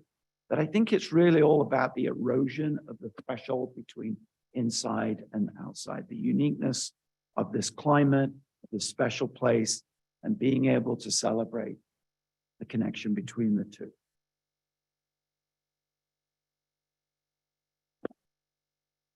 Thank you, Gary. Next page, please. First, we believe the entire project is going to be a benefit to Burlingame from the placemaking perspective, from the economic vitality it will bring. But these are the 5 community benefits as defined by the Burlingame Municipal Code. Next page, please. First, I want to note that the bayfront is our front yard. No, we do not own it, but we feel we are in a special position, and may I even say, if we're approved, a privilege to have the opportunity to improve it. And we focused most of our design efforts along the bay and have designed the buildings around these benefits. Next page, please.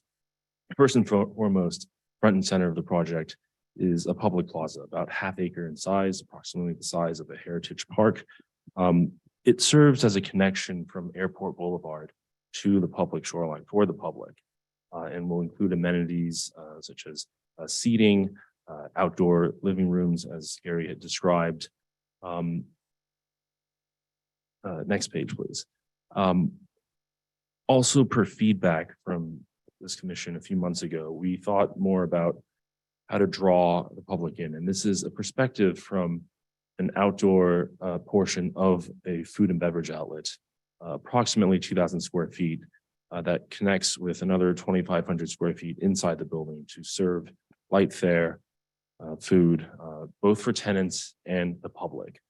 We've picked the most front and center space for the location of this public outside space that's also within visible eyesight to the Bay Trail.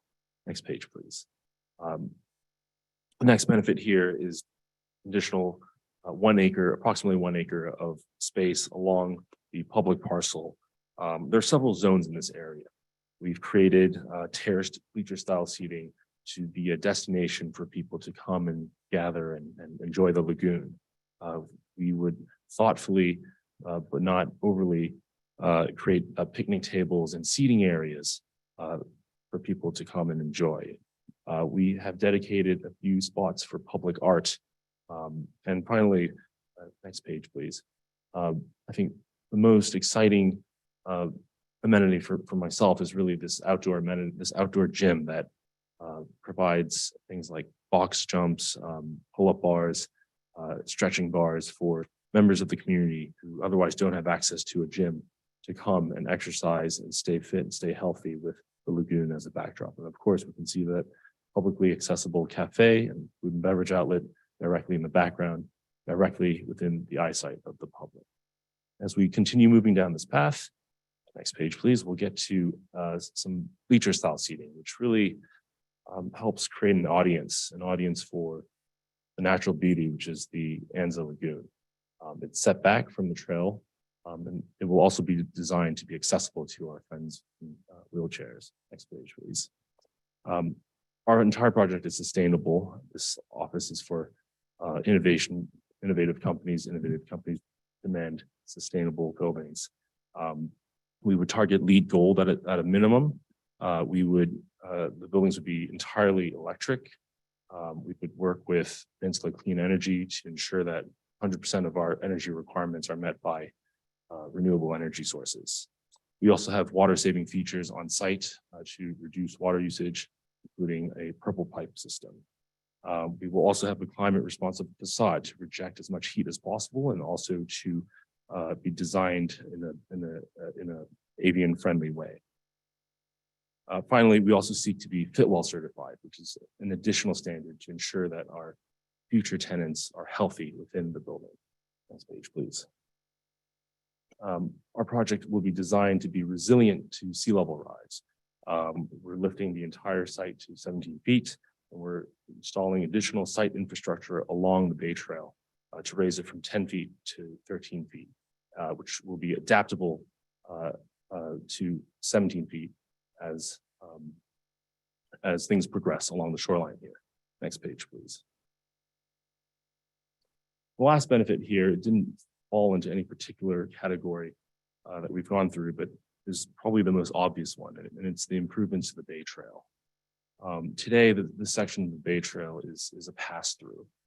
We want to make it a destination. So the trail currently is 10 feet. We're proposing to widen it to 18 feet, additional 2 feet on the paved surface, and then additional 3 feet on each side of gravel.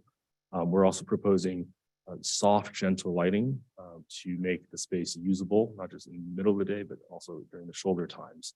But they'll be done in such a way that's, again, friendly to our avian friends. We also propose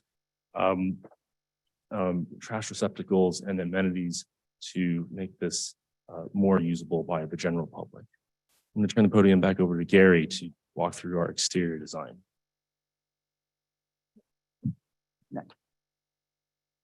So these diagrams talk you through the sequence of how the building breaks down from two simple, elegant masses.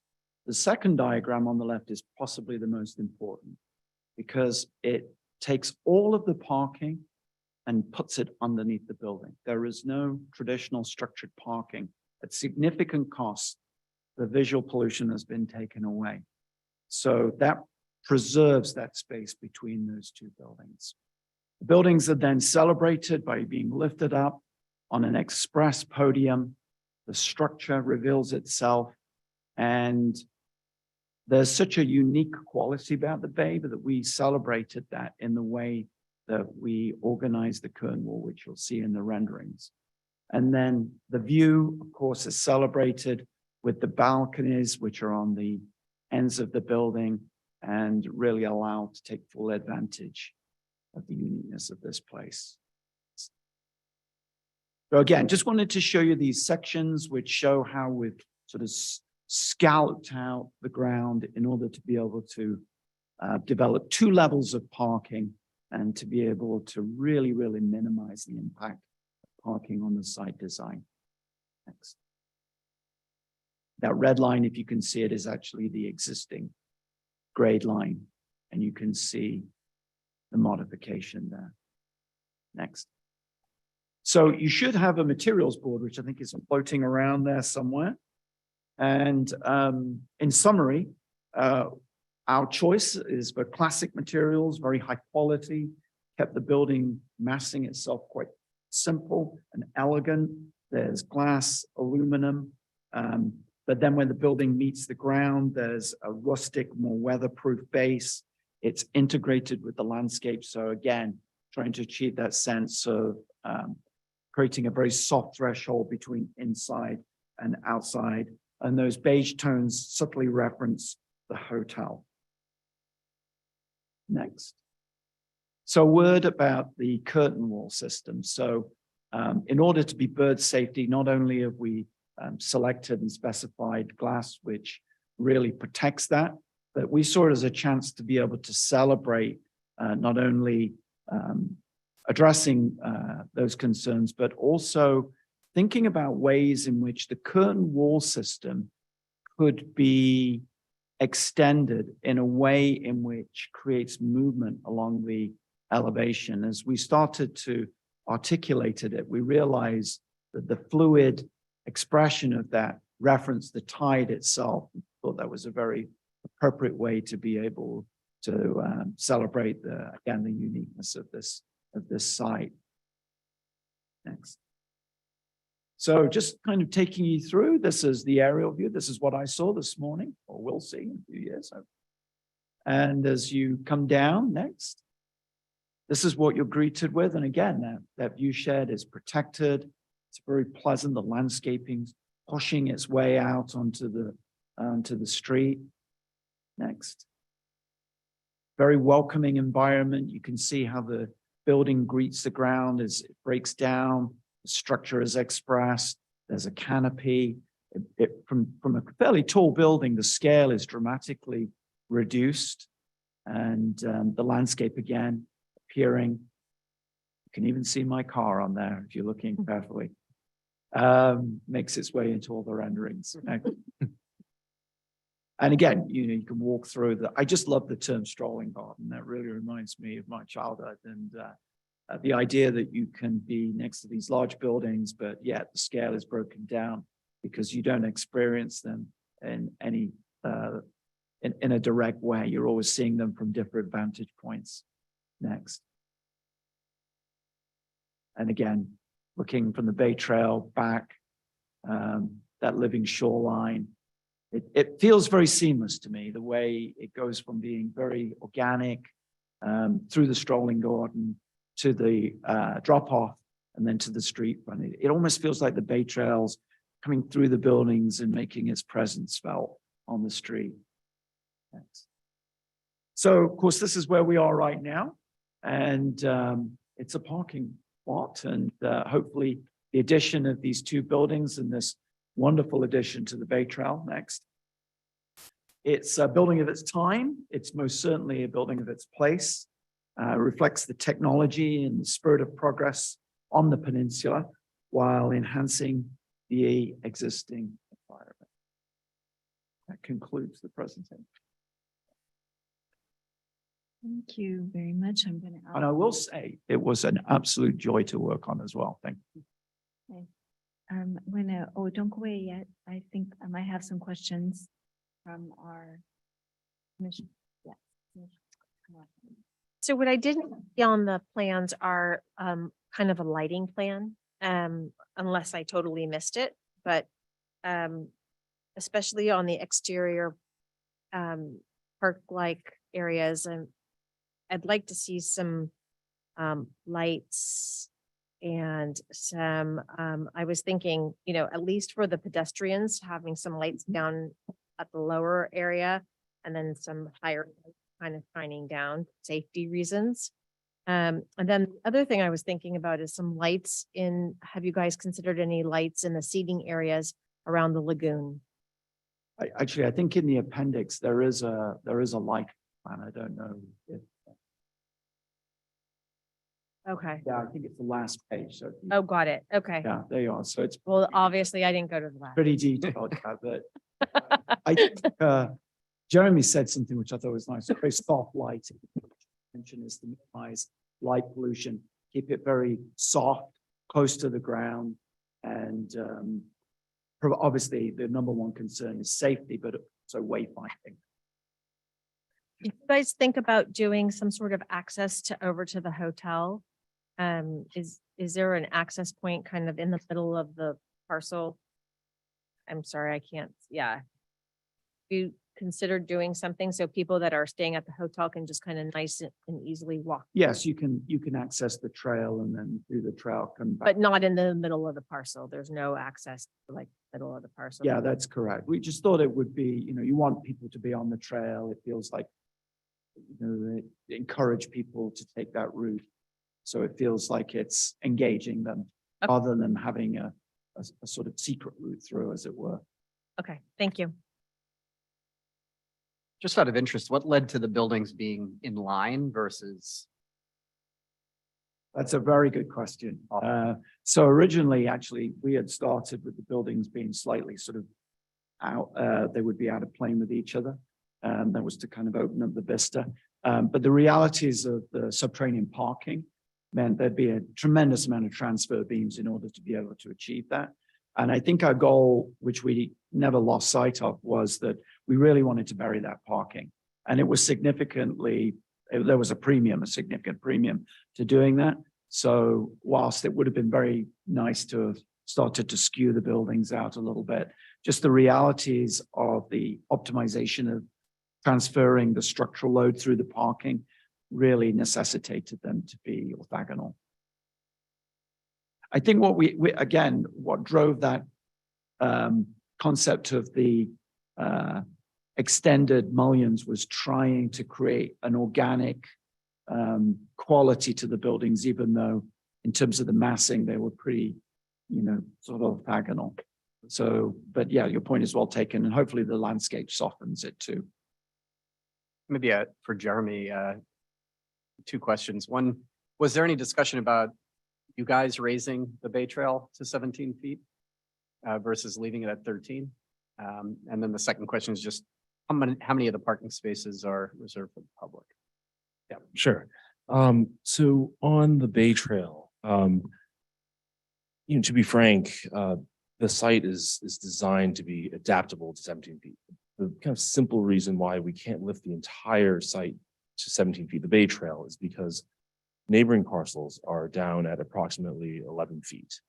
And so to go from 11 and 11 on both sides up to 70 feet creates I'd say a hardship. Actually, it doesn't work. We studied it. It doesn't work. In a perfect world, if we got both sides, and to be frank, both sides are actually owned by the state and neighboring, fronting two different parcels. we could do it all at once, and that removes the need to do it twice over the next few decades. And your second question is regarding Public park. parking. 5 public parking spaces located directly on the surface and accessible from Airport Boulevard. How many? 5. Sure. thing. Yeah, a couple questions. Do you know if there are any plans for the Hilton to update itself in complement design of your proposed buildings? Yeah, thank you for that question.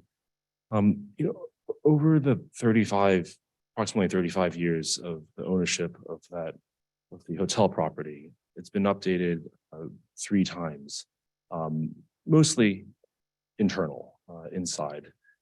Originally was a Holiday Inn in the 80s, became a Crown Plaza, and a Sheraton in the 90s, and then a Hilton in 2012.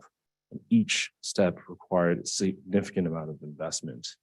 I can share that the company is considering updating it as we're at the end of the life cycle of the previous improvements that are now about 10 years old. Certainly, we wish for the travel market to improve, but we're certainly thinking about it. And then drawing a blank on my other question. About the cafe. So would that be designed to actually operate on the weekends as well, during non-commercial times? We haven't gotten into those details, but we're watching how the neighborhood is evolving. We can see what's happening over at the Meta offices. We can also see what's in the pipeline, the projects that come up and present to this podium. Ideally, we can serve public visitors during the peak times on the weekend. We see that this business should operate independently. Many times, these office buildings have heavily subsidized food and beverage operations. We would like to see this operate independently, and that works by having both an embedded base of tenants as well as a vibrant set of public users.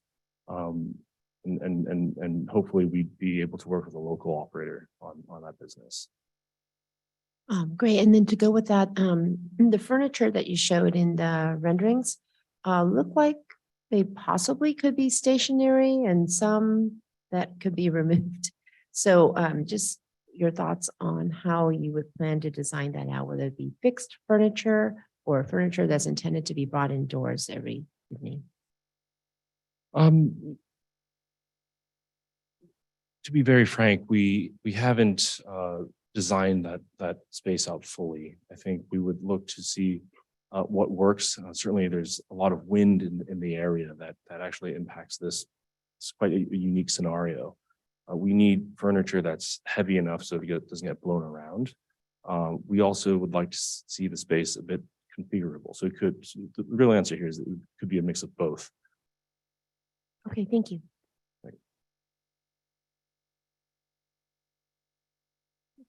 Hi, I have 2 questions. I just noticed on the original plans, or the older, I should say, plans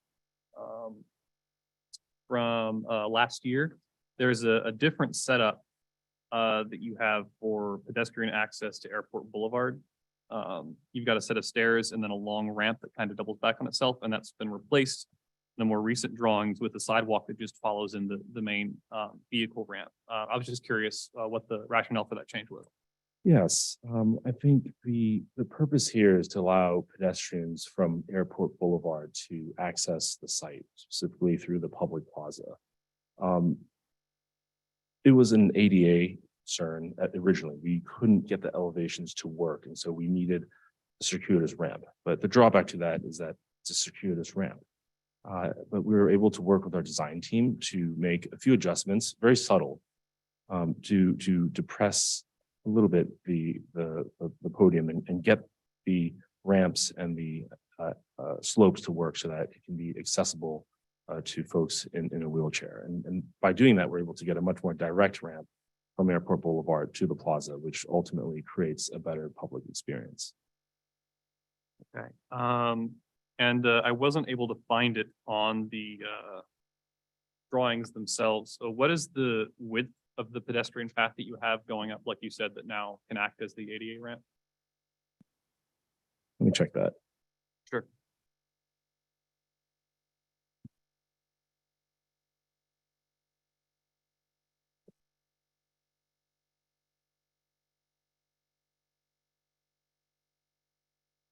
It's approximately 6 feet. Okay. You want to confirm?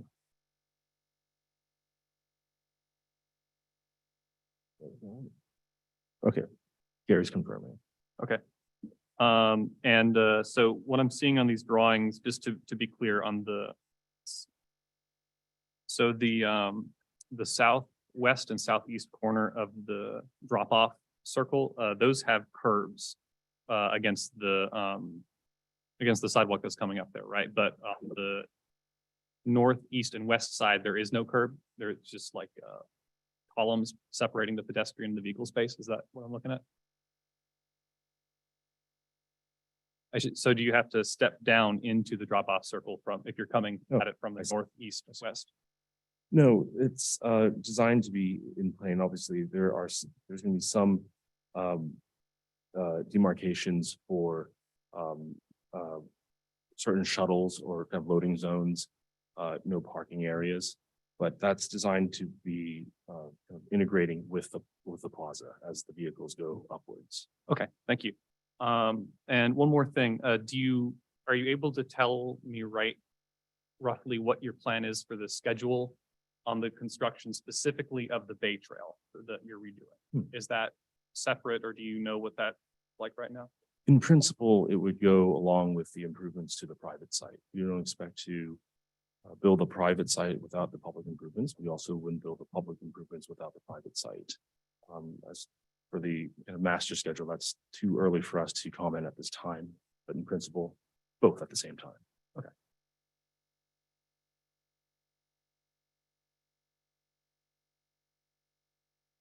Six feet. Thank you. That's it. No, I'm good. Everyone's good. All right, then.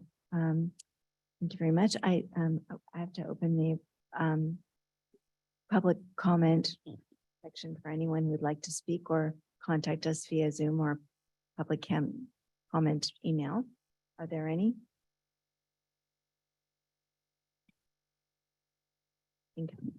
Yes, I believe Catherine will be reading a public comment Okay. into the record, and then I'll read another one that we received this evening. Okay, this is from Anthony Montez. I am writing to share a comment with the Burlingame Planning Commission in support of the proposed development at 620 Airport Boulevard. My name is Anthony Montez. I am a community organizer working with residents and employees in North San Mateo County to create safer, healthier, and more just communities by making bicycles safe and accessible for everyone. Vassar's proposed development of 2 life science facilities would have positive impact on the current condition of the Bay Trail, and we would welcome the proposed improvements the plans outline. Bay Trail is one of the most popular Class 1 shared use trails in the area, and our supporters and their communities would greatly benefit from its improvements. We were specifically impressed with the inclusion of the seawall enforcements, placing amenities that invite trail users to rest, improvements to the trail, and the addition of bicycle parking inside of the facility. Our only concern with the development is the estimated 860 vehicle parking spots in the parking garage, which encourage employees to drive to work, creating additional congestion and carbon emissions. However, we are happy to hear the developer has committed itself to a traffic demand management measures that have reduced the minimum parking required by 20%. We hope the city of Burlingame and its planning commission works together in the future to remove parking minimums and avoid spending additional resources, dollars, and time on including parking in future development agreements. Thank you for your time and consideration. Best, Anthony Montez. Okay, and I have one from Ethan Rebellos. I want to let you know how excited I am for improvements along the area around the Bay Trail. However, I hope we can have a substantial public art installation in the plaza, and there will be a meaningful ground floor restaurant and or entertainment space. Okay, is that it? There are 21 attendees on Zoom. I don't see any hands raised. All right, then, if we don't have anything else, I'm gonna close the public hearing. So, commissioners. Oh, good. Sorry, I'm Good. Great presentation, guys. And the one that you did last year was great too. I don't have a lot of questions about it. You're answering them. But I do have a few comments. I recognize that maybe you haven't done all the programming yet for the ground floor public space and how that works. But I will say there are quite a few businesses that are being relocated or not being relocated as a result of many of our larger developments here, leaving some of our restaurants and other businesses without places to go in that same area. And, you know, there's not a lot of restaurants in that stretch if I am working out there and wanting to go to. So I'm really trying to encourage all of our developments in this area to really engage on that square footage and not just build another gym or a tenant only space, because then we're just not going to get the people down there. We need to build, you know, it's great that we're getting the office piece, and that's a great piece that we're adding. And you guys are doing tremendous benefits. You know, all of the work that you're doing around the Bay Trail and to make that site better is phenomenal. But this one piece is a hard one when we don't have a lot of commercial space being developed in the area. And you guys who are building big buildings have the space. And so I really encourage you to look a little harder and a little bigger, more boldly at that space. 2,500 square feet is a Starbucks. It's not that big of an ad to try and get more involvement there. So there's other people that could be going up 5,000-10,000 square feet, restaurants that could benefit from being in a big building like yours in an area that would be more business focused. And so I just really want to push on that you really work hard at programming that. I know it's early to do it now, but if you don't build in the space, nobody's going to approach you and say, I want to be there. So we got to get both going. The other thing, the touch points at the ends of the Bay Trail. I recognize that you're taking responsibility of what's on your frontage, but make sure that you have a plan for how those transition to the not your spots for the time that those are not going to be developed.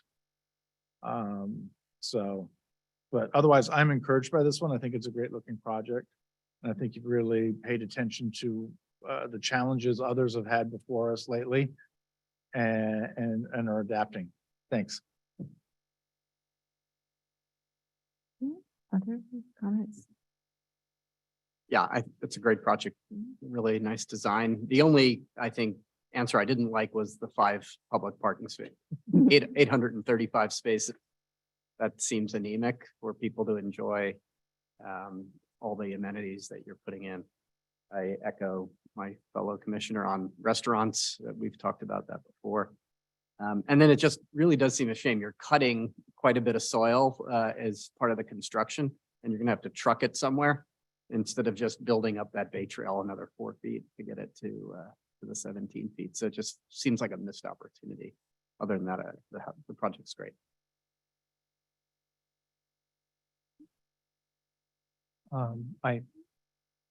Anyone else? Go first. Okay. I just had a couple things. I do want to echo about the restaurant space.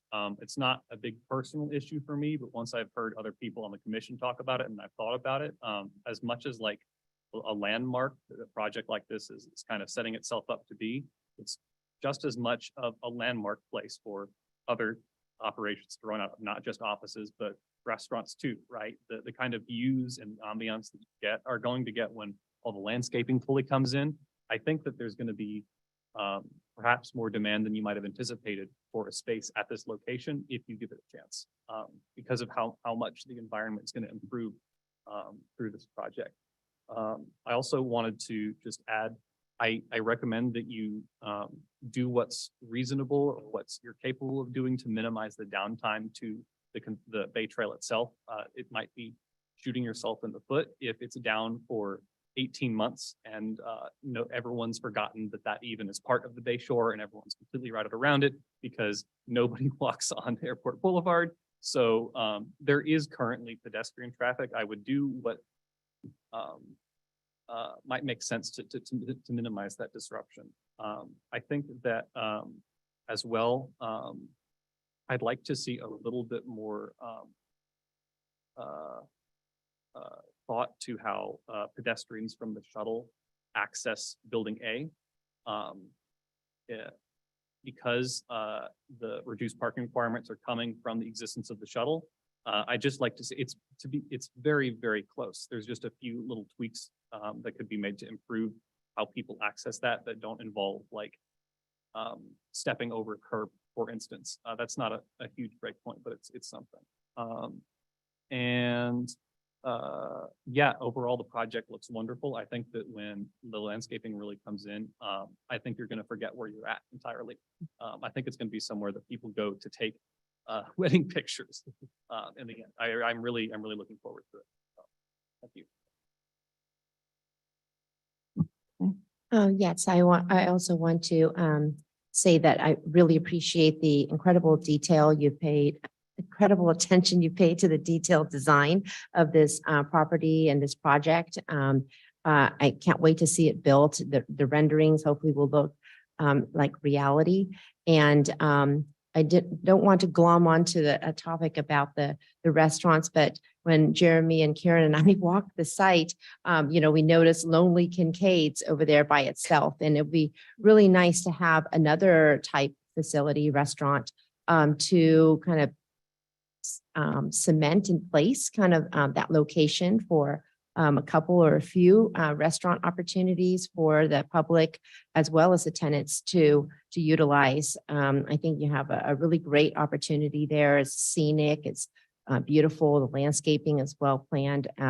That Bay Trail is going to be so well utilized. I'm not sure, I should have questioned earlier. I see your 5 parking, the public parking spaces, but there are actually 14 spaces on the side there.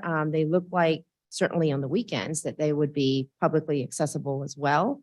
And I would encourage you as well to consider additional public parking spaces on the weekdays. Hopefully all of your tenant parking will be met in the buildings. And so all of this outdoor space could be dedicated to those who come to enjoy this space as a destination. But really, really nice detail work. I like the material choices on the buildings and the thoughtfulness to the design, especially bird protection and such. And I like the relationship of the buildings to the Hilton building structure and shape. Be nice to see the Hilton get upgraded, updated at some point in time to complement your beautiful buildings. But thank you so much and really appreciate what you've done. I would echo my fellow commissioners. I think you've done an exceptional job on this project. I really have enjoyed watching you come for us and how detailed you are. I also echo the parking spaces for the public because I think more people will want to go out there, and if there's no parking, then they're just going to leave. And I do echo also the restaurants because I know we have a number of restaurants in town that would like to be over on the Bay side, but we can't find spaces for them. So ask you to please consider making that space much bigger if you can. And I'll go, I guess I'm last. I have nothing more to add. Agree with my fellow commissioners on pretty much everything. And you've done a really beautiful job. Beautiful landscaping, just everything. So thank you for the great presentation. Don't know, I guess I have a bunch of list stuff Yeah. I have to do now. Chair, if we could split the vote to make sure we do one vote for the CEQA document and then one vote for the designer special permits, that would be great. Okay. So I hope I don't mess this up. Just a minute. If I have special stuff on here. I don't think I do. I have to wing it. So it's just called the CEQA vote? You can say that you vote or you make a motion to approve the CEQA document for Okay. the staff report.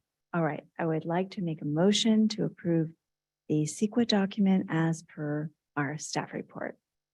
I'll second that.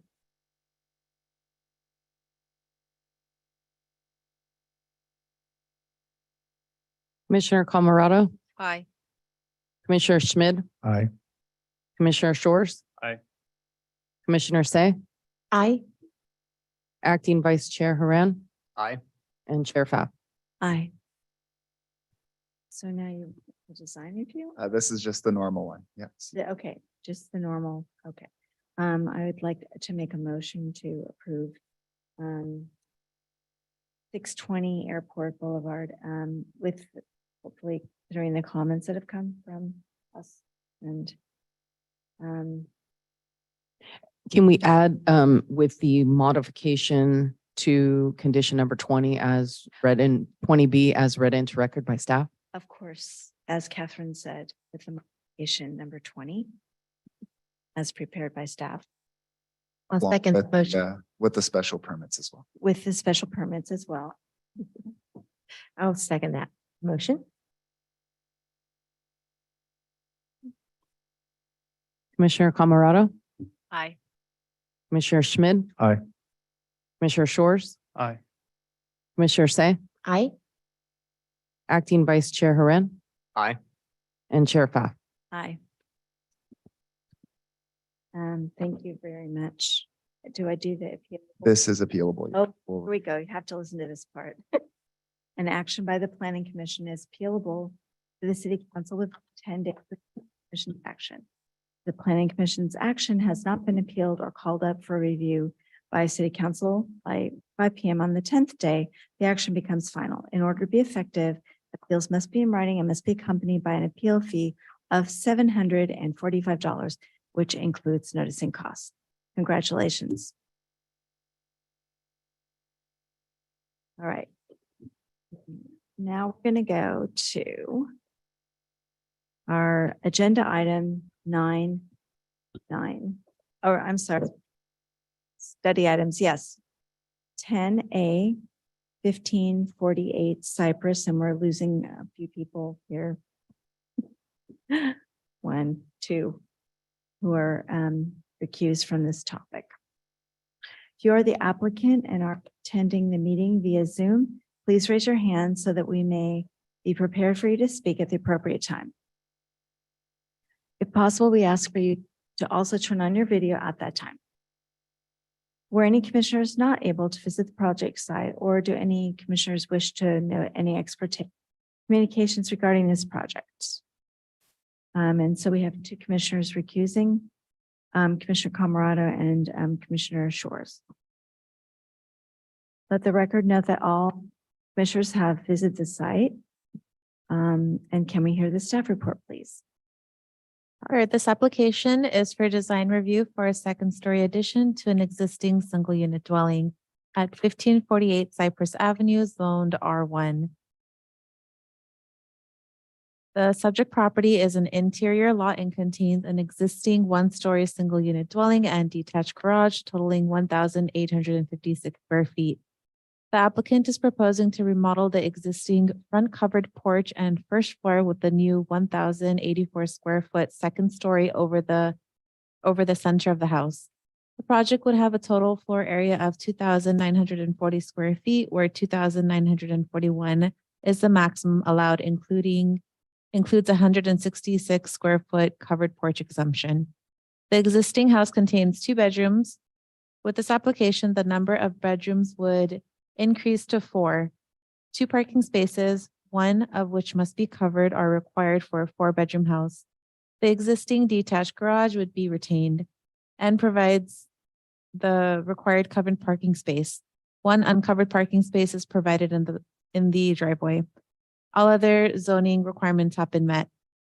A historic resource evaluation was prepared for this property by Page and Turnbell. The result of the evaluation concludes that 1548 Cypress Avenue does not appear to be individually eligible for a listing in the national or California registers under any criteria. This concludes my summary of the staff report. Do you have any questions for staff? I don't think so. Okay. All right, so if you are the applicant and are attending via Zoom, please raise your hand so we may be prepared. Oh, I'm sorry about that. I'm going to open the public hearing at this point. Would the applicant please come forward and state your name? Anything else you'd like to add about your project?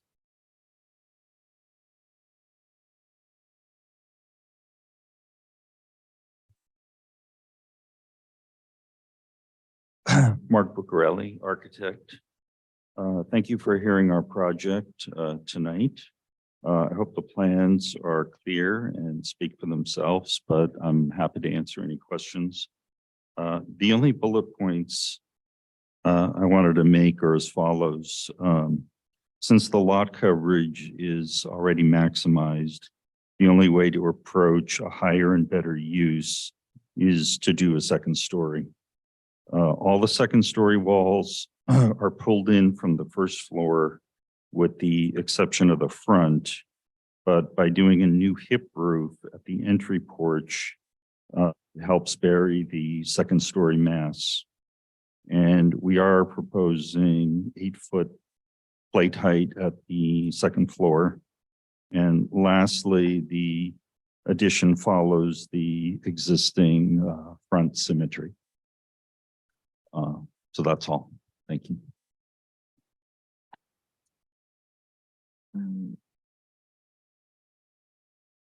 Any questions from any comments, questions from my colleagues? Questions? Commissioner Say. Oh, yes. Would you like to step up to the podium again? Sorry, we shouldn't have let you go away. Yeah. Hi. Yes, ma'am. Just curious, notice that you're going to be calling out a porcelain tile for the front steps and the face of the front porch. And how are you going to handle directional transitions of that material along the steps, for example, and around corners?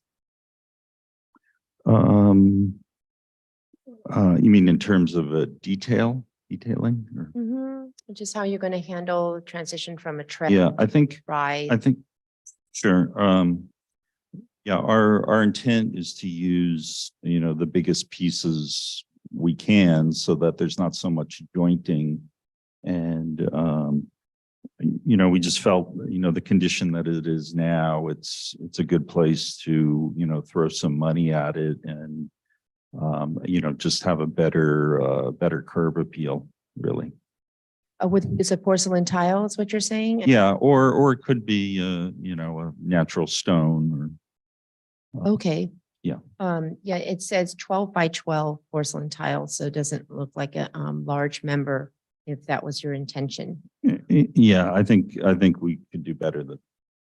Okay, and so it looks like you crossed out the plate height that says 9 feet on the second story, 9'1", and crossed out, at least on my plans, as 8 feet tall. Yes. Was that a drafting error that you were correcting? Actually, we started with, we had it down to an 8'1" plate height, which is a normal stud, and then the top plate, and our planner came back and said, we got to be 8 feet. Okay, so it says 8'1", not 8 foot. 1 there? Yes. Oh, okay, I can't. Even with reading glasses, the font size is too small for me to read clearly. And then what is that circular, is it a window that's underneath the? Oh, just a attic vent that's sort of similar to what's there now. Okay, an attic vent, I see. Yeah. Okay. And is the intention to have in that one bathroom that's upstairs on the second floor facing the street? Is that window in the shower intended to be clear glass? It could be obscure. Those, or will it be obscure? It could be obscure, sure. Okay, thank you. I'll go. Did you guys consider any base material around the rest of the house? As it, the Oh. ground floor sits pretty high. And Uh, so it seems like a fairly large vertical before you kind of get to the house. And so it doesn't sit on anything. Sure, sure. Yeah, I think we were, just, more focused on dressing up the existing porch and Uh-huh. just making it more presentable, but, yeah, I could easily see, a more hefty base. I'm just looking scale wise, vertical. Sure. I understand what you're accomplishing with the remodel and how you're stacking. That's all fine. It's a lot of stucco from the Yeah. ground. True. It feels like it could use something securing it to the ground. I think that I would kind of continue on what Commissioner Say was mentioning with the materials on the front there. I think when you come back next time, it would be important to kind of have that figured out because where she's going is, I'm going to be more direct. 3/8 tile lap joint on the front is gonna not be a good solution. It looks horrible. And then to use an interior nosing solution on an exterior stair would be equally horrible. So I don't see a great way to lap a ceramic or a thinner stone. So if you are proposing a thicker stone, then that lap joint will be fine and it will look more exterior appropriate. So we would love to see a bit more detail in that area, or at least so that we can understand it and know that the details will execute properly. The overhangs I'm noticing are minimal to zero. Is there, can you tell me a little bit more about your intent there and not having any overhangs? No particular reason. I think, what would you suggest? I'm struggling with the scale a little bit.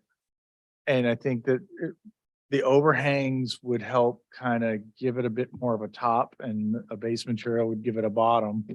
And it would kind of feel a little bit more whole. Right now, it just feels like the stucco is going up to the sky. And we have just a stuck-on trim at the eave. So it feels like there just needs to be something more there.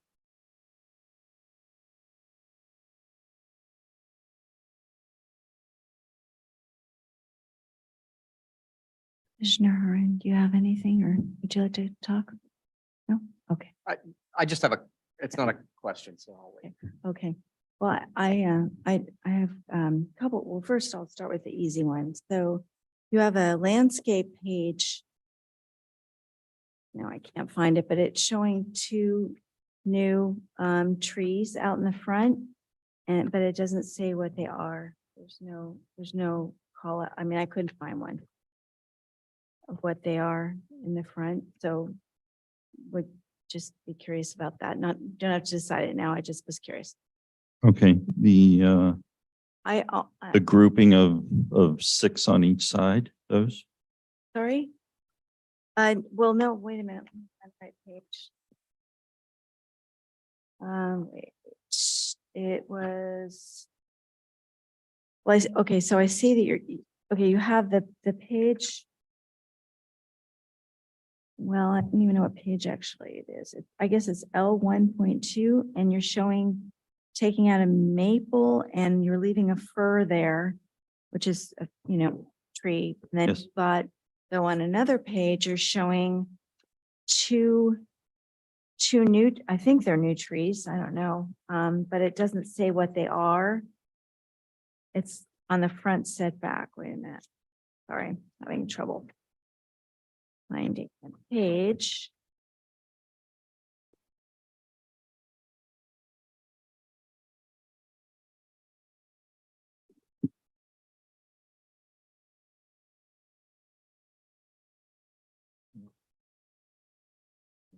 A 2.5, What was it? A 2.5. Yes, thank you very much. Director Gardner, eight 2.5, you're showing, it says 24 by 24 box tree, one of two. So I'm assuming there are two there. But you got the big fir tree there in the front too, which is fine, but either Oh. this just doesn't say what they are going to be. I apologize. This was pre our landscape, a landscape architect involved. Okay. And, so the landscape controls and that the large fir tree in the front is protected and we hope to keep that. Okay, all right, very good. Sorry. I too, I'm not going to say comment yet, but I'm just wondering, did you consider maybe a different? So that front porch is flat now, and I know flat roofs are, hard to keep up, but I don't know, something flatter than what you're doing, and then maybe a prairie type of second floors. It just seems so extremely tall. It just looks so tall. So that I was wondering if you'd considered another design. Actually, I thought the owner had a pretty good idea of doing the hip roof over the front to, better soften the second floor. And we only followed the gable at the second floor to match what was there originally. But there's certainly an argument for making that a hip roof too, and just having an eave line. Okay, so those are my main questions. Right, keep going. All right, here we go. So back to my. All right, so I'm going to ask if there are any members of the public wishing to speak on this item, or if any comments were received through email or chats. I do have one public comment email that was received, so I'll go ahead and read that now. Dear Planning Design Review Committee, I am very excited to hear the pending improvement project at 1548 Cypress Avenue. As the next door neighbor, I am particularly happy to live in a nice community. However, I do have a concern regarding the big pine tree in the front yard of the property. Over the past 10 years, the tree roots have overgrown to my property and they damaged the water pipes in 2 different locations in my front yard. I incurred a value of $2,000 financial loss because of the tree. In addition, the tree branches interfere with the overhead power lines. I am scared during the high wind weather because should the branch fall and break the power line, it would cause fire and property damage, both mine and the property owners. Therefore, I request the tree to be cut for the sake of the safety and protection of our properties. Thank you very much for hearing and considering my comments. And this is from Amy Tang. Okay. Are there any other? We do have one public speaker attending by Zoom who has their hand raised, so I will Okay. allow him to talk, Mr. Haas.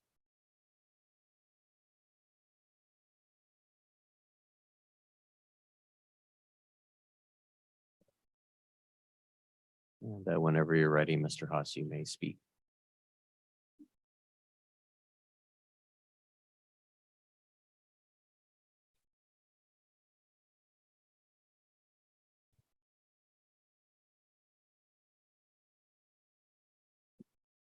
Give one more minute, just a moment.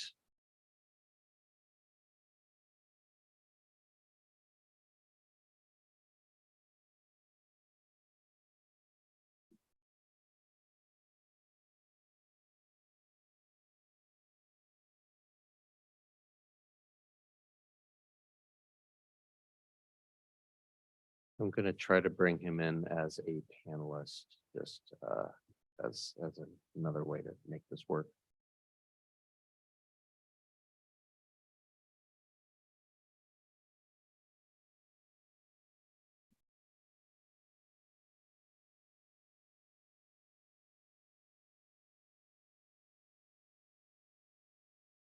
Huh. It is not cooperating.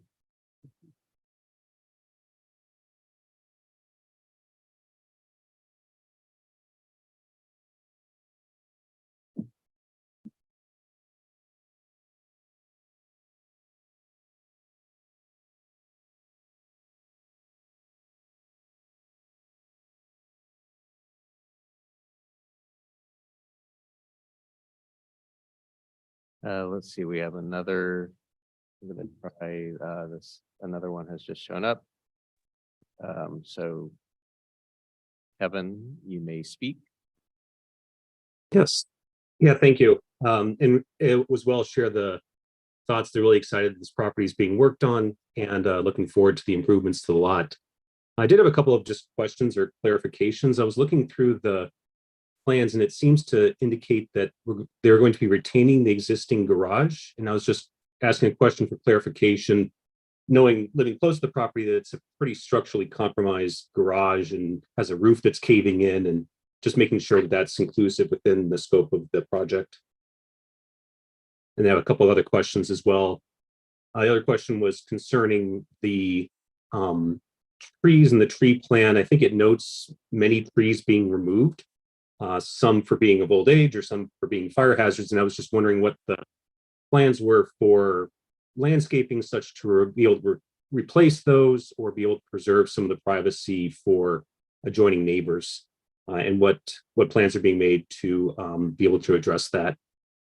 And then also share some of the comments already by the commissioners around just the overall impression of the structure and the large stucco walls and that kind of unbroken stucco face, and how that may be able to be better addressed. But yeah, I was hoping getting clarifications tonight around the scope of the project pertaining to the trees and the garage. Thank you. And can I just ask you, previous speaker that we had trouble with, Mr. Haas? I'm sorry, what was that? Were you Mr. Haas as well? I know we had a trouble with our previous speaker, and then I saw that you appeared, so I don't know if you logged in. Yeah, my internet went out on my laptop and so converted to the phone. Good, we've got you covered. Thank you. So that, No more public speakers have their hand up. You could have the architect answer those questions. sure, If you like. yes. Could you answer? Sure. So regarding the garage, yes, we're gonna structurally upgrade in place. Surgically, I guess. And that will definitely be, part of the improvements.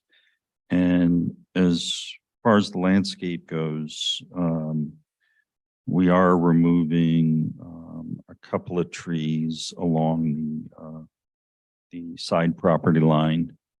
And it really appears that's the case because we're doing a whole new driveway. The current driveway is, as you saw, is not serviceable. So that's the tree removal on that side. And then there's another maple in the front and a fruit tree in the rear. Can I just ask one thing? Oh yeah, so the maple's coming out. Did you consider, so I'm a big tree person, so did you consider cleaning up the tree that's there? Trimming it a bit. It's a pine or something, right?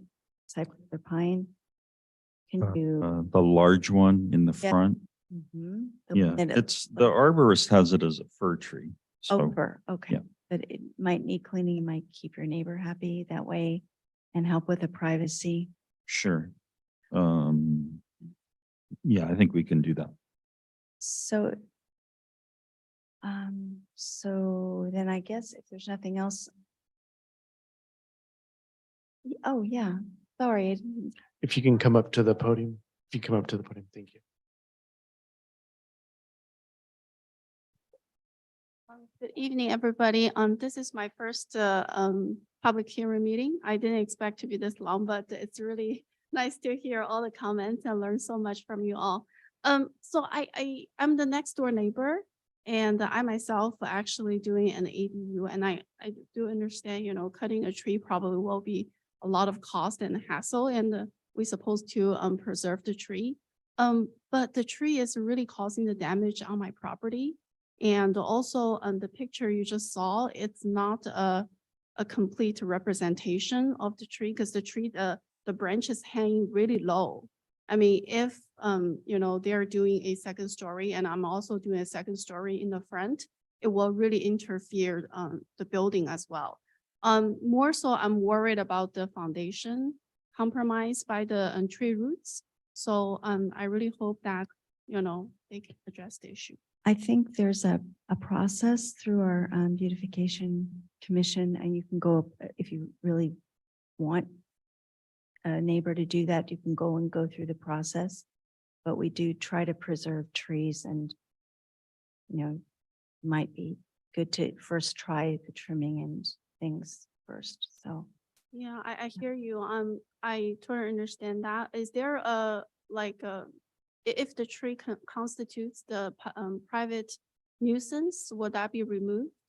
I think you need to go through the Parks Department, the superintendent, to talk to him first, right? I would recommend that you speak with someone at our Parks Department, and they might be able to give you a little more information. Unfortunately, the Planning Commission doesn't have too much purview over the safety of trees. It's more how it's impacted by the development. But if you call over to our Parks Department, especially in the Arborist Division, they can probably give you some more resources on what you can and can't do. Yeah, I've done that a couple times, you know, especially when my pipes got broken like twice in the last few years.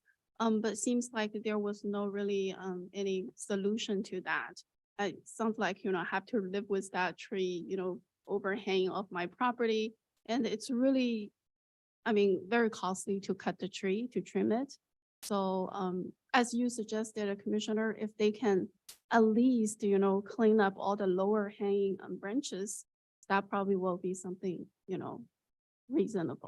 It sounds like they would be amenable to that. So that might be a good place to start. Okay. It's the easiest. So, Thank you. okay, sure, thank you.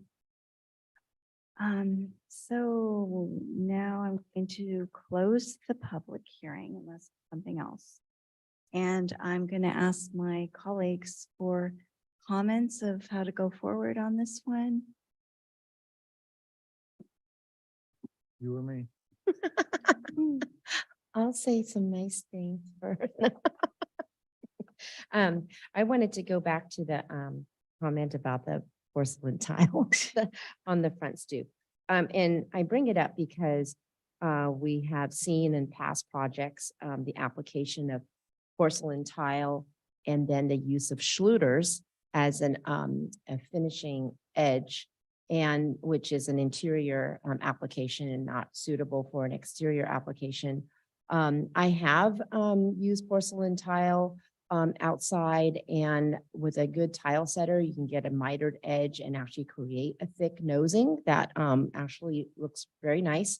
So it just depends on, that's why I was asking about the detail about how, you know, how he was planning to detail out that material on the outside. But I think that the 12 by 12 format's probably not appropriate as one that would look like stone cladding or you know, anything like that. So, and it looks like he's acknowledged that, and we'll address that. But I'm a little bit unsure how to move forward because there were a number of issues that have been brought up amongst all of us in terms of aesthetic issues, just kind of some consistency of details. I think there's a couple of odd things happening with windows, actually 3 that I can call out. One, the use of a sliding window right at the very front porch, where, you know, you get so much where you should be getting your curb appeal. And as we know, with a sliding window, with windows being on different planes, is not really the most desired window choice. The use of an obscure glass window on the second story, again facing the street, that's identical in size and shape as the other two windows on that second story, intended to look like the same, but it will very much not look like the same. And so that's causing a little concern. On the rear elevation, of course, not visible from the public, but it's a little odd to have a three-part glass door. I understand that it's a multi-sliding patio door, so two operating panels are going to rest third panel, but looking at that rear elevation, that the steps and landing look like you're possibly going to fall out of the third panel from a view perspective. So I see that there's a crawl space access door in the way. Maybe that needs to be relocated and extend that landing and the steps. But there's just enough of these kind of little things around the house from, some of the comments brought up by my fellow commissioners. And I almost wonder if this one would be a good candidate for a design review consultant. I don't know what your thoughts are. I'm with you. I was going to suggest it as well. I think in order to move the project forward more expeditiously, I think the design review consultant could help pick up on these things that are important to us in our community, and will integrate them faster than us giving a ton of feedback right now. And then having to go into the next meeting, not sure if it's going to get implemented. So I think, I already kind of brought up a few. I think the scale's not working for me. The materials are not really explicit enough for me to feel comfortable that we're there. The eaves, so that's not working for me. But, just looking at the landscape pages and how they integrate. And really, that tree in the front really actually is doing no good to this piece of property. And I would actually encourage a solution that actually maybe looks harder at street trees in front that they don't have, and to really work with Park and Rec to maybe figure out a way to remove this big tree, because it is probably a nuisance to 2 or 3 properties there. And not necessarily adding the beauty that maybe some of the other big trees that we try hard to protect. So I think that there's enough things that need to be integrated before this is going to be a good solution, that I think that design review is the right way for them to go. Well, I completely agree, not with the tree part, but they almost, yeah, but there do seem to be 2 blank spots in front there for some kind of street trees, so at least one. So, yeah, that will be looked at hopefully by staff, but I think it would be really great to use the opportunity to use our design consultants just to move the thing along. And I think that we gave some direction, right? Issues that kept coming up, and I think that would be what I would think would be the best expeditious and to work on the landscape plan as well. Kind of vague. Appreciate the effort to renovate the existing house and not tear it down. That's good. The existing front porch is quirky, but I kind of liked it. So Yeah. I don't know, how that fits in. And then I know this isn't our purview, but the 3'3" wide entry hall at the base of the stairs is not going to be good for the owner. I think you just need to look at the width of that. That's a real pinch point. Great, so We need a motion. Before we go to that motion, I just want to add a couple points so that we are giving good feedback to the design review consultant. I think what we're lacking is maybe a cohesive design direction around some of these elements that we're talking about, be it the roof, the windows, the materials. And we're just not feeling like we have a cohesive design statement. And that happens with remodels when you're trying hard to preserve what's there and help the client take advantage of things that are still there. But right now it's then making it hard to get a really good feeling that it's going to be a complete project. So I think that we really need that help from the design consultant to tie that together and give some good detailing feedback so that then those things all work together. I was going to use that exact word, cohesive. That, and I think the design review consultant can assist with bringing all of our various comments together and cohesively put together a nice design or assist with improving the design. Is that a motion? I'd like to move that we bring this project back on a regular. The motion Right. would be to I'd like to move to refer the application. to project to design review. design review consultant. I'd like to second that.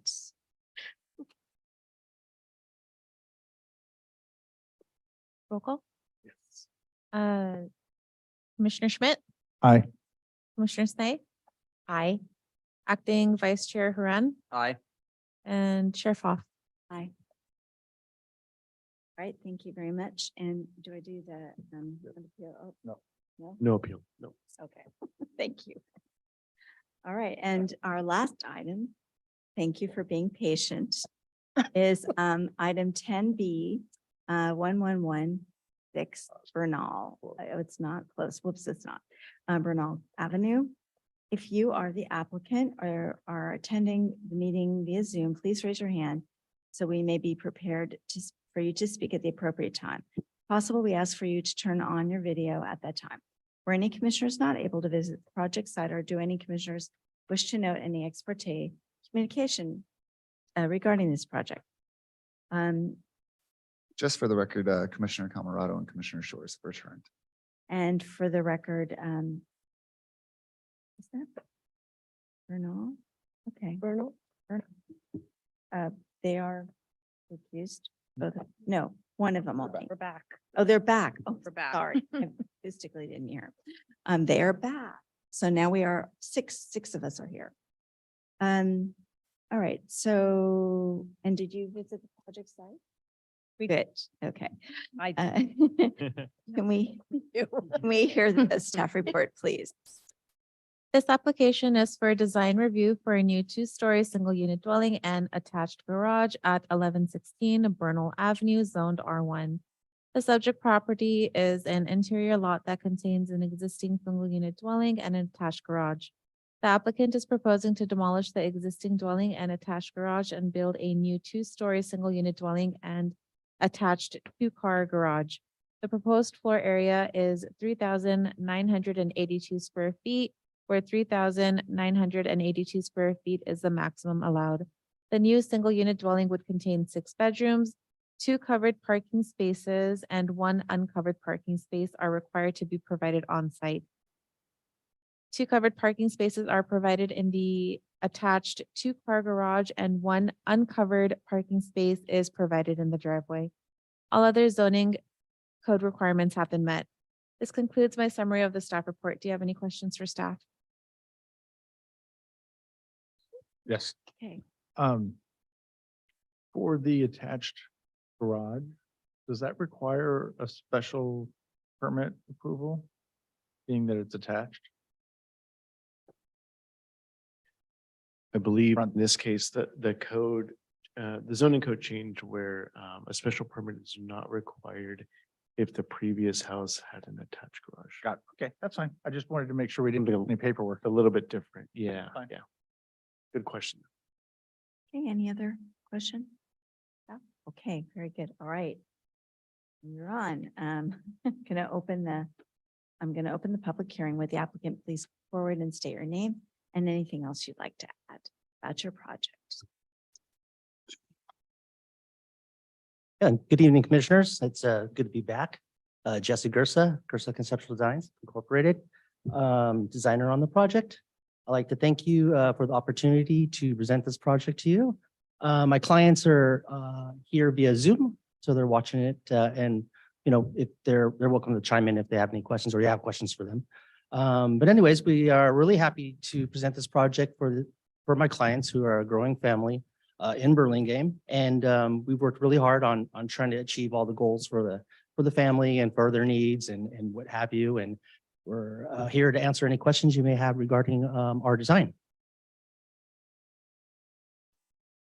So maybe just on that topic, what was the design kind of rationale for an attached garage versus a detached garage? What was the design rationale for attached garage and? With, yeah, the design you ended up with. Yeah, okay. Because the property's oversized, obviously. Yeah, yeah. Well, the design was, designed to build around the family's needs and the size and the rooms for the amount of children that they have. And the attached garage is one for the reason for for accessibility and for entrance into the existing garage and having that be part of, more of a drive-in and be able to walk into the house from the garage. And so that was a really important feature for them to have it as part of the residence. As you know, if you've driven on the street, there are some houses on the block that do have attached garages and so forth. And, given the lot size, the house is of a good size, which are the other two that are next to it, which are also on the large parcels themselves. So we think that, the overall design of the house, is compatible and, we've made the garage the setback that it is, for the zoning requirements and also with a sloping roof and so forth to draw it back and kind of grab the front of the house as the main features of the house. But, everything looks bigger on paper, but, once it's built, it looks nice.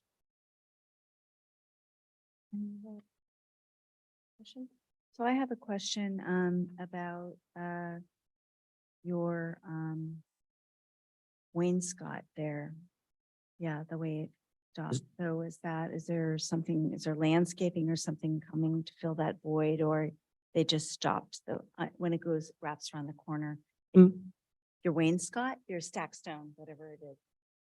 The way it stops when you go from the front to the side, it just stops.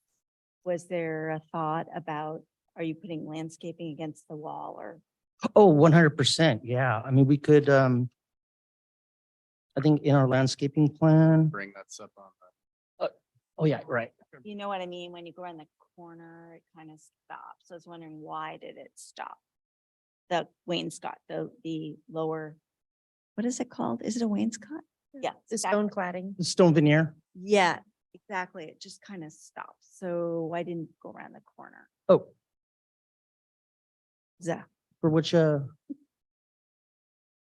Essentially, why didn't you At take the it corner. across the side of that? Yeah. Why does it stop and I- not go The left- all the way down? oh, yeah, right. Okay. Let me take a look at that then. So the renderings. Oh, I see, just the return of it being like 24 inches or 48 inches. The reasoning is more or less, we didn't want to bring it all the way to the far back. Naturally, we'll end up, putting some vegetation up against that area, but we can most definitely bring it back any, further if it makes more sense. It was just, I just noted it and was wondering. And no, I think those were my questions. I see Yeah, what you okay. think, Commissioner Pfaff, is like the left-hand side of the building. Why not just bring the whole wainscoting across the whole bottom of it and so forth? That's something we most definitely can do.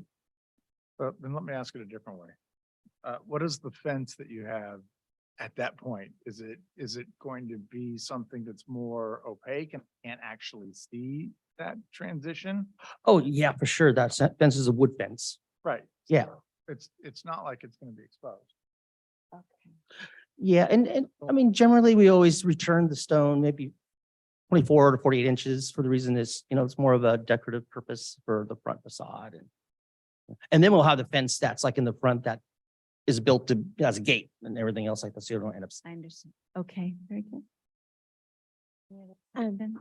Yeah, Jesse, sorry, I didn't analyze your floor plan to see how you ended up like this, but on the west elevation, yeah, no comments yet, just questions. On the west elevation, there's a lot of regularity to the windows on that side, which we appreciate.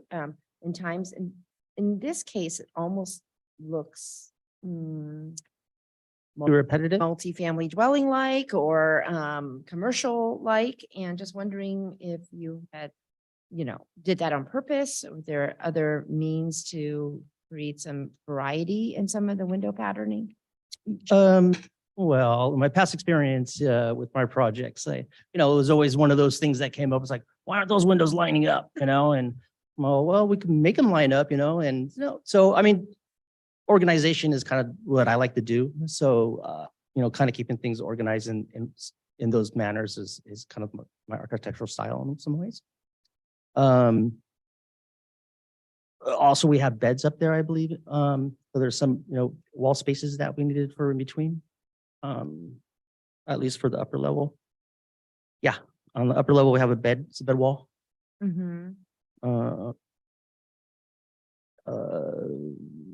We could remove a window that makes it a little bit less. I think it's pretty small neighbor, I can recall, like a 1-story. Yeah, so I have, so like the lower level bedroom number 1 is a stacked kind of a duplicate of the first to second level. So it kind of works as a bedroom, and then the windows stacked on that. So that kind of aligned those windows. And then Yeah, I can see how it got derived. Anyways, okay. it was just a question for now. Thank you. So, no more questions? Comments? Yonder? I have to move them around. Then I will, thank you, and I will ask for any comments from the public. But are we moving on to that? Comments from the public? Did anything come in? We do have one public comment email, so I'll go ahead and read that now. This is from Mako and Michelle Hayashi at 1120 Bernal Avenue. Dear Planning Commission, we own the home directly adjacent to 1116 Bernal Avenue on the north side at 1120 Bernal Avenue. We have concerns about the proposed design for the property. We have a 1-story home. On the south side of our home, which faces 1116 Bernal Avenue, we have our front door, a large bifold glass door, skylights, living room windows, family room windows, and bedroom windows. We believe the approximately 27 proposed windows on the side facing and overlooking our home are too numerous and intrude on our privacy. It also appears the proposed design includes a semicircular driveway that is a severe safety. 2 cars on the 2 different properties cannot enter and exit the respective properties at the same time. Put another way, vehicles exiting or entering the driveway on the north collide with the vehicles entering or exiting our driveway because their driveway is angled towards our driveway. This is an existing hazard created by the prior homeowners, and there have been many near misses. This hazard must be remedied, but the proposed design ignores the safety issue and creates the problem. We have raised these concerns directly with the Fink family, and we were hoping that they would have been addressed prior to the public hearing tonight. Are they talking about the driveway being did I hear that right, Ruben? Is like the driveway, they don't like the driveway. They're concerned. Semicircle? Proposed is semi. Yeah, that's not there anymore. We took that out. Yeah. Can you speak to that, Jesse? So the proposed design removes the semicircular driveway? Yeah, 100%. Yeah. Public Works wouldn't allow us to have that remain. Yeah. So that driveway is now it's just a walkway. And then in regards to any like windows that were being facing the neighbors and so forth, we installed a variety of cypress trees on the left and the right-hand side to correspond with the existing cypress trees that we're keeping at the front of the residence. Yeah, we wanted to keep those. So it kind of kept that theme going, from front to left to right. So it kind of makes sense. So it kind of looks nice. Are there any other comments? Kevin, were there any hands raised or? No, we do have the property owners also, if they wanted to speak, they don't have to, but they have that opportunity. There were no other hands raised. Really nice clients. Hello. Oh, Yeah, hi. thank you for reviewing our projects and we are really looking forward to build our dream homes over there. So I'm trying to think if this is a question or comment. I think it's about some plants, of course, but I guess it's going to be in a comment. So I'm done. That no one else wants to ask anything? I do see a hand. It just went up from Michelle Yang. So Ms. Yang, you may speak. Hi there. Thank you for clarifying the driveway and the windows for the cypress trees. Do we know if those are invasive? The reason why I ask is because a number of years ago, we actually had to take down our whole entire house because roots had gotten into our foundation and made cracks all over our house. And so we just want to make sure that that doesn't happen again.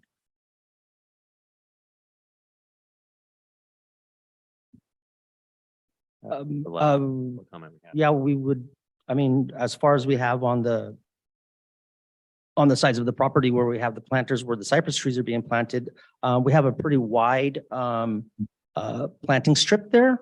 So I would not think, are you the house on the right-hand side or the left-hand side looking at the proposed project? We're the north side. We're not the big white house. We're not the big white house. We're the single-story house on the other side. Okay, to the left-hand side then. Sure, if you're looking at the house. Yes. Yes. Yes. So your house seems fairly far away from the side property line, and I don't believe there would be an issue at all with the roots. I mean, last time the trees were in the easement and they grew like many feet towards our foundation, and it cracked our foundation, and then we started getting it just cracked everything, and we had to take the whole house down to the studs. So we would like to avoid that situation again. And I don't know enough about cypress trees to know whether or not they're invasive. So we just wanted to raise the issue. As far as I understand, cypress trees' roots grow fairly straight downward. I mean, for instance, I have them in my residence, and I have them all pretty much close to my residence footings and so forth, and I've never encountered any uprooting of the concrete or anything. So, but again, we could talk about that, and we could look at what type of species that work best for you and for our client. So we have no issues with that whatsoever. Okay, that sounds good. We just wanted to be on record in case we wanted to object down the line. Okay, great. And I'll be doing construction administration on the project. So I'll come over and introduce myself, and we could speak and go from there. Okay, sounds good. Thank you. Thank you. Thank you. Thank you for addressing that. So now I'm going to do my landscape thing. I wasn't going to go after this for this, but So we need to close the public oh, I'm hearing. sorry. I have to close the public hearing. Oh. Or are we done? All right, close the public hearing. I'm good. Or did you have something else to say? No, I'm great. All right. Thank you so much for everything. And then, oh, no, you know what? I'll wait till you guys go first about the rest of it. Okay. I'll do the landscape afterwards. Yeah. Mhm. Any comments on the project? I think it's a beautiful design, and a really nice floor plan as well. Jesse's so good about doing. And I just feel like that left side looks too regular in comparison to the other sides. It looks almost like a dormitory, or I mean, I appreciate the alignment of the windows, and I know that is something that we ask for often. This one's almost just too regular. All narrow and tall, and they're all on top of each other. And I just think that, especially if the left neighbor is a one-story building that is a little bit farther removed, they're going to get a big sight line to that side elevation, and feel like it could be varied a little bit to improve that side. The other sides all look great, in my opinion. Can I just follow you then? I think that I sort of agree, but yet looking at the floor plan, I totally see why, because I've messed up my own bedroom windows. But I think that maybe there's an opportunity because you have on each end larger windows that are facing out in those bedrooms. Maybe those windows along that side actually want to be higher sills and go up to 5 feet, where you're just getting the light coming in, but not staring at the neighbors, down at the neighbors. And you're still getting the window, but not the privacy challenges. And I know I've put in the 5-foot windows and love them, because then you're not looking that way and you're focused out the front and back. So that might be an opportunity to, one, help mitigate that left side neighbor challenge of feeling windowed. And also it may give you an opportunity to, because then they're higher, then they're not interfering with your bed. So you could then have more ability to manage the look on that elevation.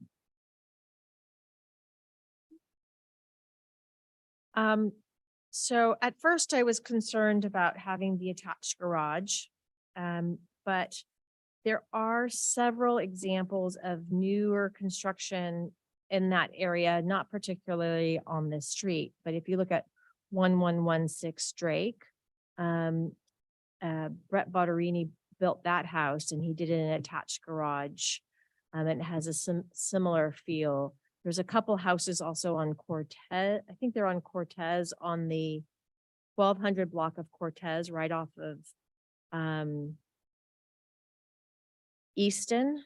Those have attached garages. So, I would say it's not common for this particular street to have the attached garages. I haven't seen a lot of homes on this street have the attached garages, but the neighborhood could suggest having some attached garages. And I really do like the design. And I know that what happens is you get a bigger backyard for families, and it gives them a little more play space. And I think it would be nice to break up that street a little bit. So I like the design enough to say that I think I could approve the attached garage for this particular project. It's a good looking design. I could probably approve it with the attached garage. I just don't like attached garages. And I've seen them work, but it's on the smaller homes. This is a very large home with an attached garage. It doesn't feel neighborly to me. It's just like a wall of house. The existing house is kind of quirky, but I like it. It's got that kind of tower on the left-hand side. And it doesn't appear as big because it's such a wide side yard. I'm afraid this house is just a wall of house from setback to setback. So, I mean, it's not a showstopper, but I don't think it's working for me on this. Sorry, Sheriff Pfaff. I don't think saving the cypress at the front, it's again, not neighborly, right? It's creating a wall between the sidewalk and the house. It's almost like too off-putting, so those are trees that I would take down and make the landscaping a lot more friendly to people walking past the house. And then it's a maxed out house. It's 2 inches short of the 30-foot max height. It's exactly 3,982 square feet. So it's big. That's my only concern, that it's going to appear overwhelming, even though it's an oversized property. And that's why I just thought in this case, the detached garage would make the main house not look as imposing. I was just curious on this side, how far, it's hard for me to see, how far back the garage actually goes on the house. The question, I didn't want to open the public hearing, but maybe one of my colleagues can figure it out for me. The garage is like 3 feet back. Back. Front Yeah, that's what I meant. line. 3 feet. Okay. So I actually agree with you on those cypress in the front. I think I'm not sure that I completely, they don't look so friendly in the semicircle when there's no longer a semicircle. So I was actually going to say exactly the same thing on those cypress, but I do think it is a really big house. Needs some meaningful landscape. And what I noticed was the the main plants seem to be something, I think it was called a Japanese boxwood or something, and a smoke tree. And they're alternating, but the smoke tree can get really long and lanky and ugly. I mean, my child planted them and we've done them and I pulled them all out. And then you have this more compact green thing, and I think it's kind of a mismatch. So I was just gonna say, maybe you might want to relook at what you're thinking of, and you do need I think you need something substantial, at least in the front. And then, you might look at a fringed, if they like that red look, kind of that deep red, which is really cool, that sort of brownish red, that those fringe plants, they come in all different sizes. He's a neighbor. You can come and look at my front yard. I've got them all over. They're really pretty. Might want to think about those. Finally, in the backyard, I totally get having, I would love to have such a large yard like this with all the space. It's super. But the ginkgos you've put, and ginkgos are great. Also have those on the street. You've put them, I think, too close to the fence. And I would move them away in deference to your neighbor, because the ginkgos are great, but they also make a total mess. It's one time a year, but it's a mess. And I would worry a little bit about the roots getting too close in when the tree is so close to the edge. So I would ask somebody how, I don't know, is it 8 feet, 10 feet? I have no idea, but I would look more closely at the position of the ginkgos in comparison, in relation to your neighbors on both sides. Those were comments. Otherwise, I like it, but I do understand the issue about the garage. I difficult, but it's a pretty house. You did a good job. Those are my comments.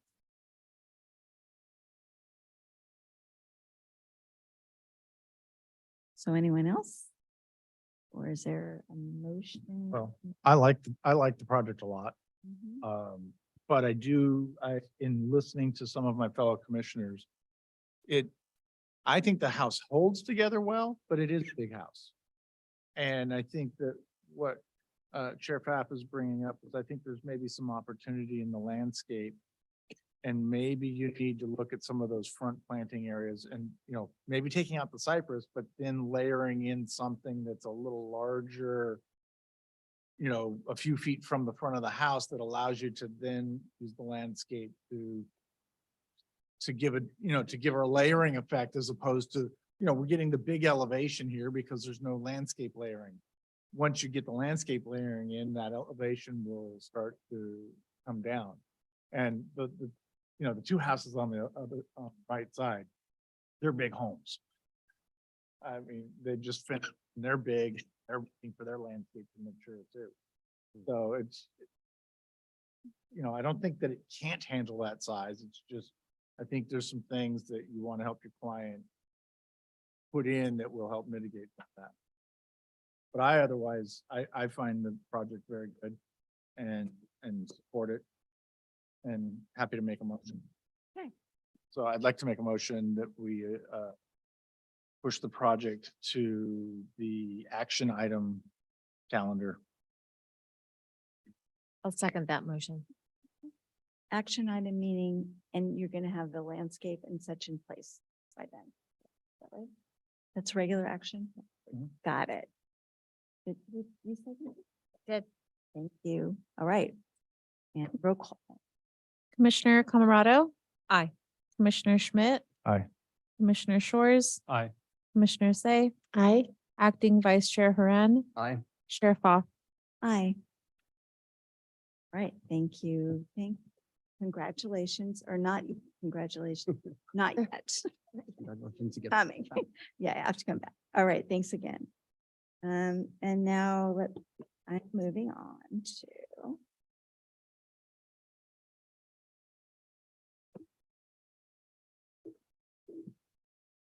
Agenda 11, Commissioners' Reports. Are there any Commissioners' Reports? Are there? I don't think so. Well, a few of us went to Oh, the yeah. planning commissioners training. The Commissioner Shores, Yeah. Chair Moran, Yeah, Chair Fox. Yeah, that's right. Yeah. Oh, no, and also Commissioner Lowenthal was there as well. Yes, he was. 1, 2, Right. And 4, 5, and then Kevin was there. Director Director Gardner. was it? Uh-huh. Bill Valentine. Is it on video? It was What's that? Is it on video? I don't think it is. Okay. No. I wanted to go, but got caught doing something else. I did feel like it was a real rush training. I don't know if I learned Yeah, a I lot. agreed. I It thought went thought it speedy through. went a little too fast, and then as much as it's nice to have conversation time, maybe that, I think they should have balanced it a little differently. Mhm. But the food was good. No complaints there. Yeah. So they will have another, and hopefully you left that on the feedback forms. They do read those, and I put the same feedback on mine, that I think the presentation can be a little more substantial, and they'll have another training in the fall. Yeah, it's sort of like, be prepared, more stuff's coming your way. More pile on. The legal presentations can be a lot to take in when we go to our planning conferences every year, and they have the required legal one, and just get sort of, it's a bombardment. It's just so many things all at once, and then, you know, you're trying to interpret them. What does this mean? What does that mean? But anyways, that's if you have any questions about anything that came up, we're happy to follow up as well. You could follow up for additional comments. Is that what you're saying? Yeah, like if there was one of the bills that was described and Are you you? noted it down, like, you know, what does it really mean to us? We're happy to look into it more, and we can always I will. have our own little version of that. if you want. Yeah, I just another comment on just how it was run. I just felt like there was too much assumption for something to be titled Planning Commissioner Training. There was a lot of assumption that we already knew a lot of this information. And if I did know, I wouldn't be going to the training. So, so I kind of kept quiet a lot because I kind of felt stupid. All right, so then, are there directors reports? Well, let's see, nothing planning related to report from the June 5th city council meeting. I don't think there was anything. There was not. Yeah. And we do have one FYI 1209 Cabrillo Avenue. You would all let me know if you would like to pull that. Any reason? I submitted a rendering. There was no submission of a rendering to Yeah, that was with the. odd. For FYIs, we don't Oh, require rendering. I believe there were included with the original approval, but not for FYIs. applicant. So I just want to bring up something, and I don't know if I can or not, but I'm going to try to do it anyway. I don't know if you've read the papers, but there have been some insurance issues with property owners, new property owners getting home insurance in our state, especially in our area. And I got a call from a past client that the insurance company has asked him to remove all the trees that are touching his home. Otherwise, he can't get insurance with this particular company, and the other company that he's looking at is almost double. So just beware if for yourselves and or for friends and or for, I don't know how it will affect any of our projects coming forward, but it's been a big issue in the last 2 weeks for us in the real estate market. Are they, They're denying. but are these particular projects up in No. Wooded area? No. No. Yeah. Time for another company then. But the high market share people. Hmm. So did you get what you needed on the FYI? Can't, no pulling the FYI, correct? So no one's gonna pull. I mean, I was only just curious how it would look with the shingled roof, because there was a lot of discussion on this project Yeah, that come before us. I think actually, let's pull it. I would wonder. Okay, and the reason, again, was the single roof was the concern, or? Because it was going to be, yeah, Major. I mean, my only question was about the shingle roof, because it was supposed to be the solar shingles. It was gonna be the, I know. or Yeah, the so, shingle. which are smooth. Yeah. And then now they're going to a textured shingle, traditional shingle roof, and it's a very modern house. Yeah. Okay. We'll But- bring that. But to the point though, is if this is all we've got to look at, it's not gonna be much to talk about. So. Yeah, we need the real rendering, If that they- new rendering. Want to come back and have Yeah. a look at this, we're gonna need more information from them. I was gonna say the same thing, but I wasn't on there. I remember the project, but I wasn't sitting here that well. I don't remember that, but I do remember this project. So anyway. Okay, Okay. great. Okay. Thank you. Yep. Thank you. And then, wait a minute, future agenda items. No, okay, and except that, no, we will see each other in a couple of days, but that's not an agenda item. So, oh gosh, we did manage before 10:25, 6. We're done at 10:26. I'm going to finish the meeting off. Yay.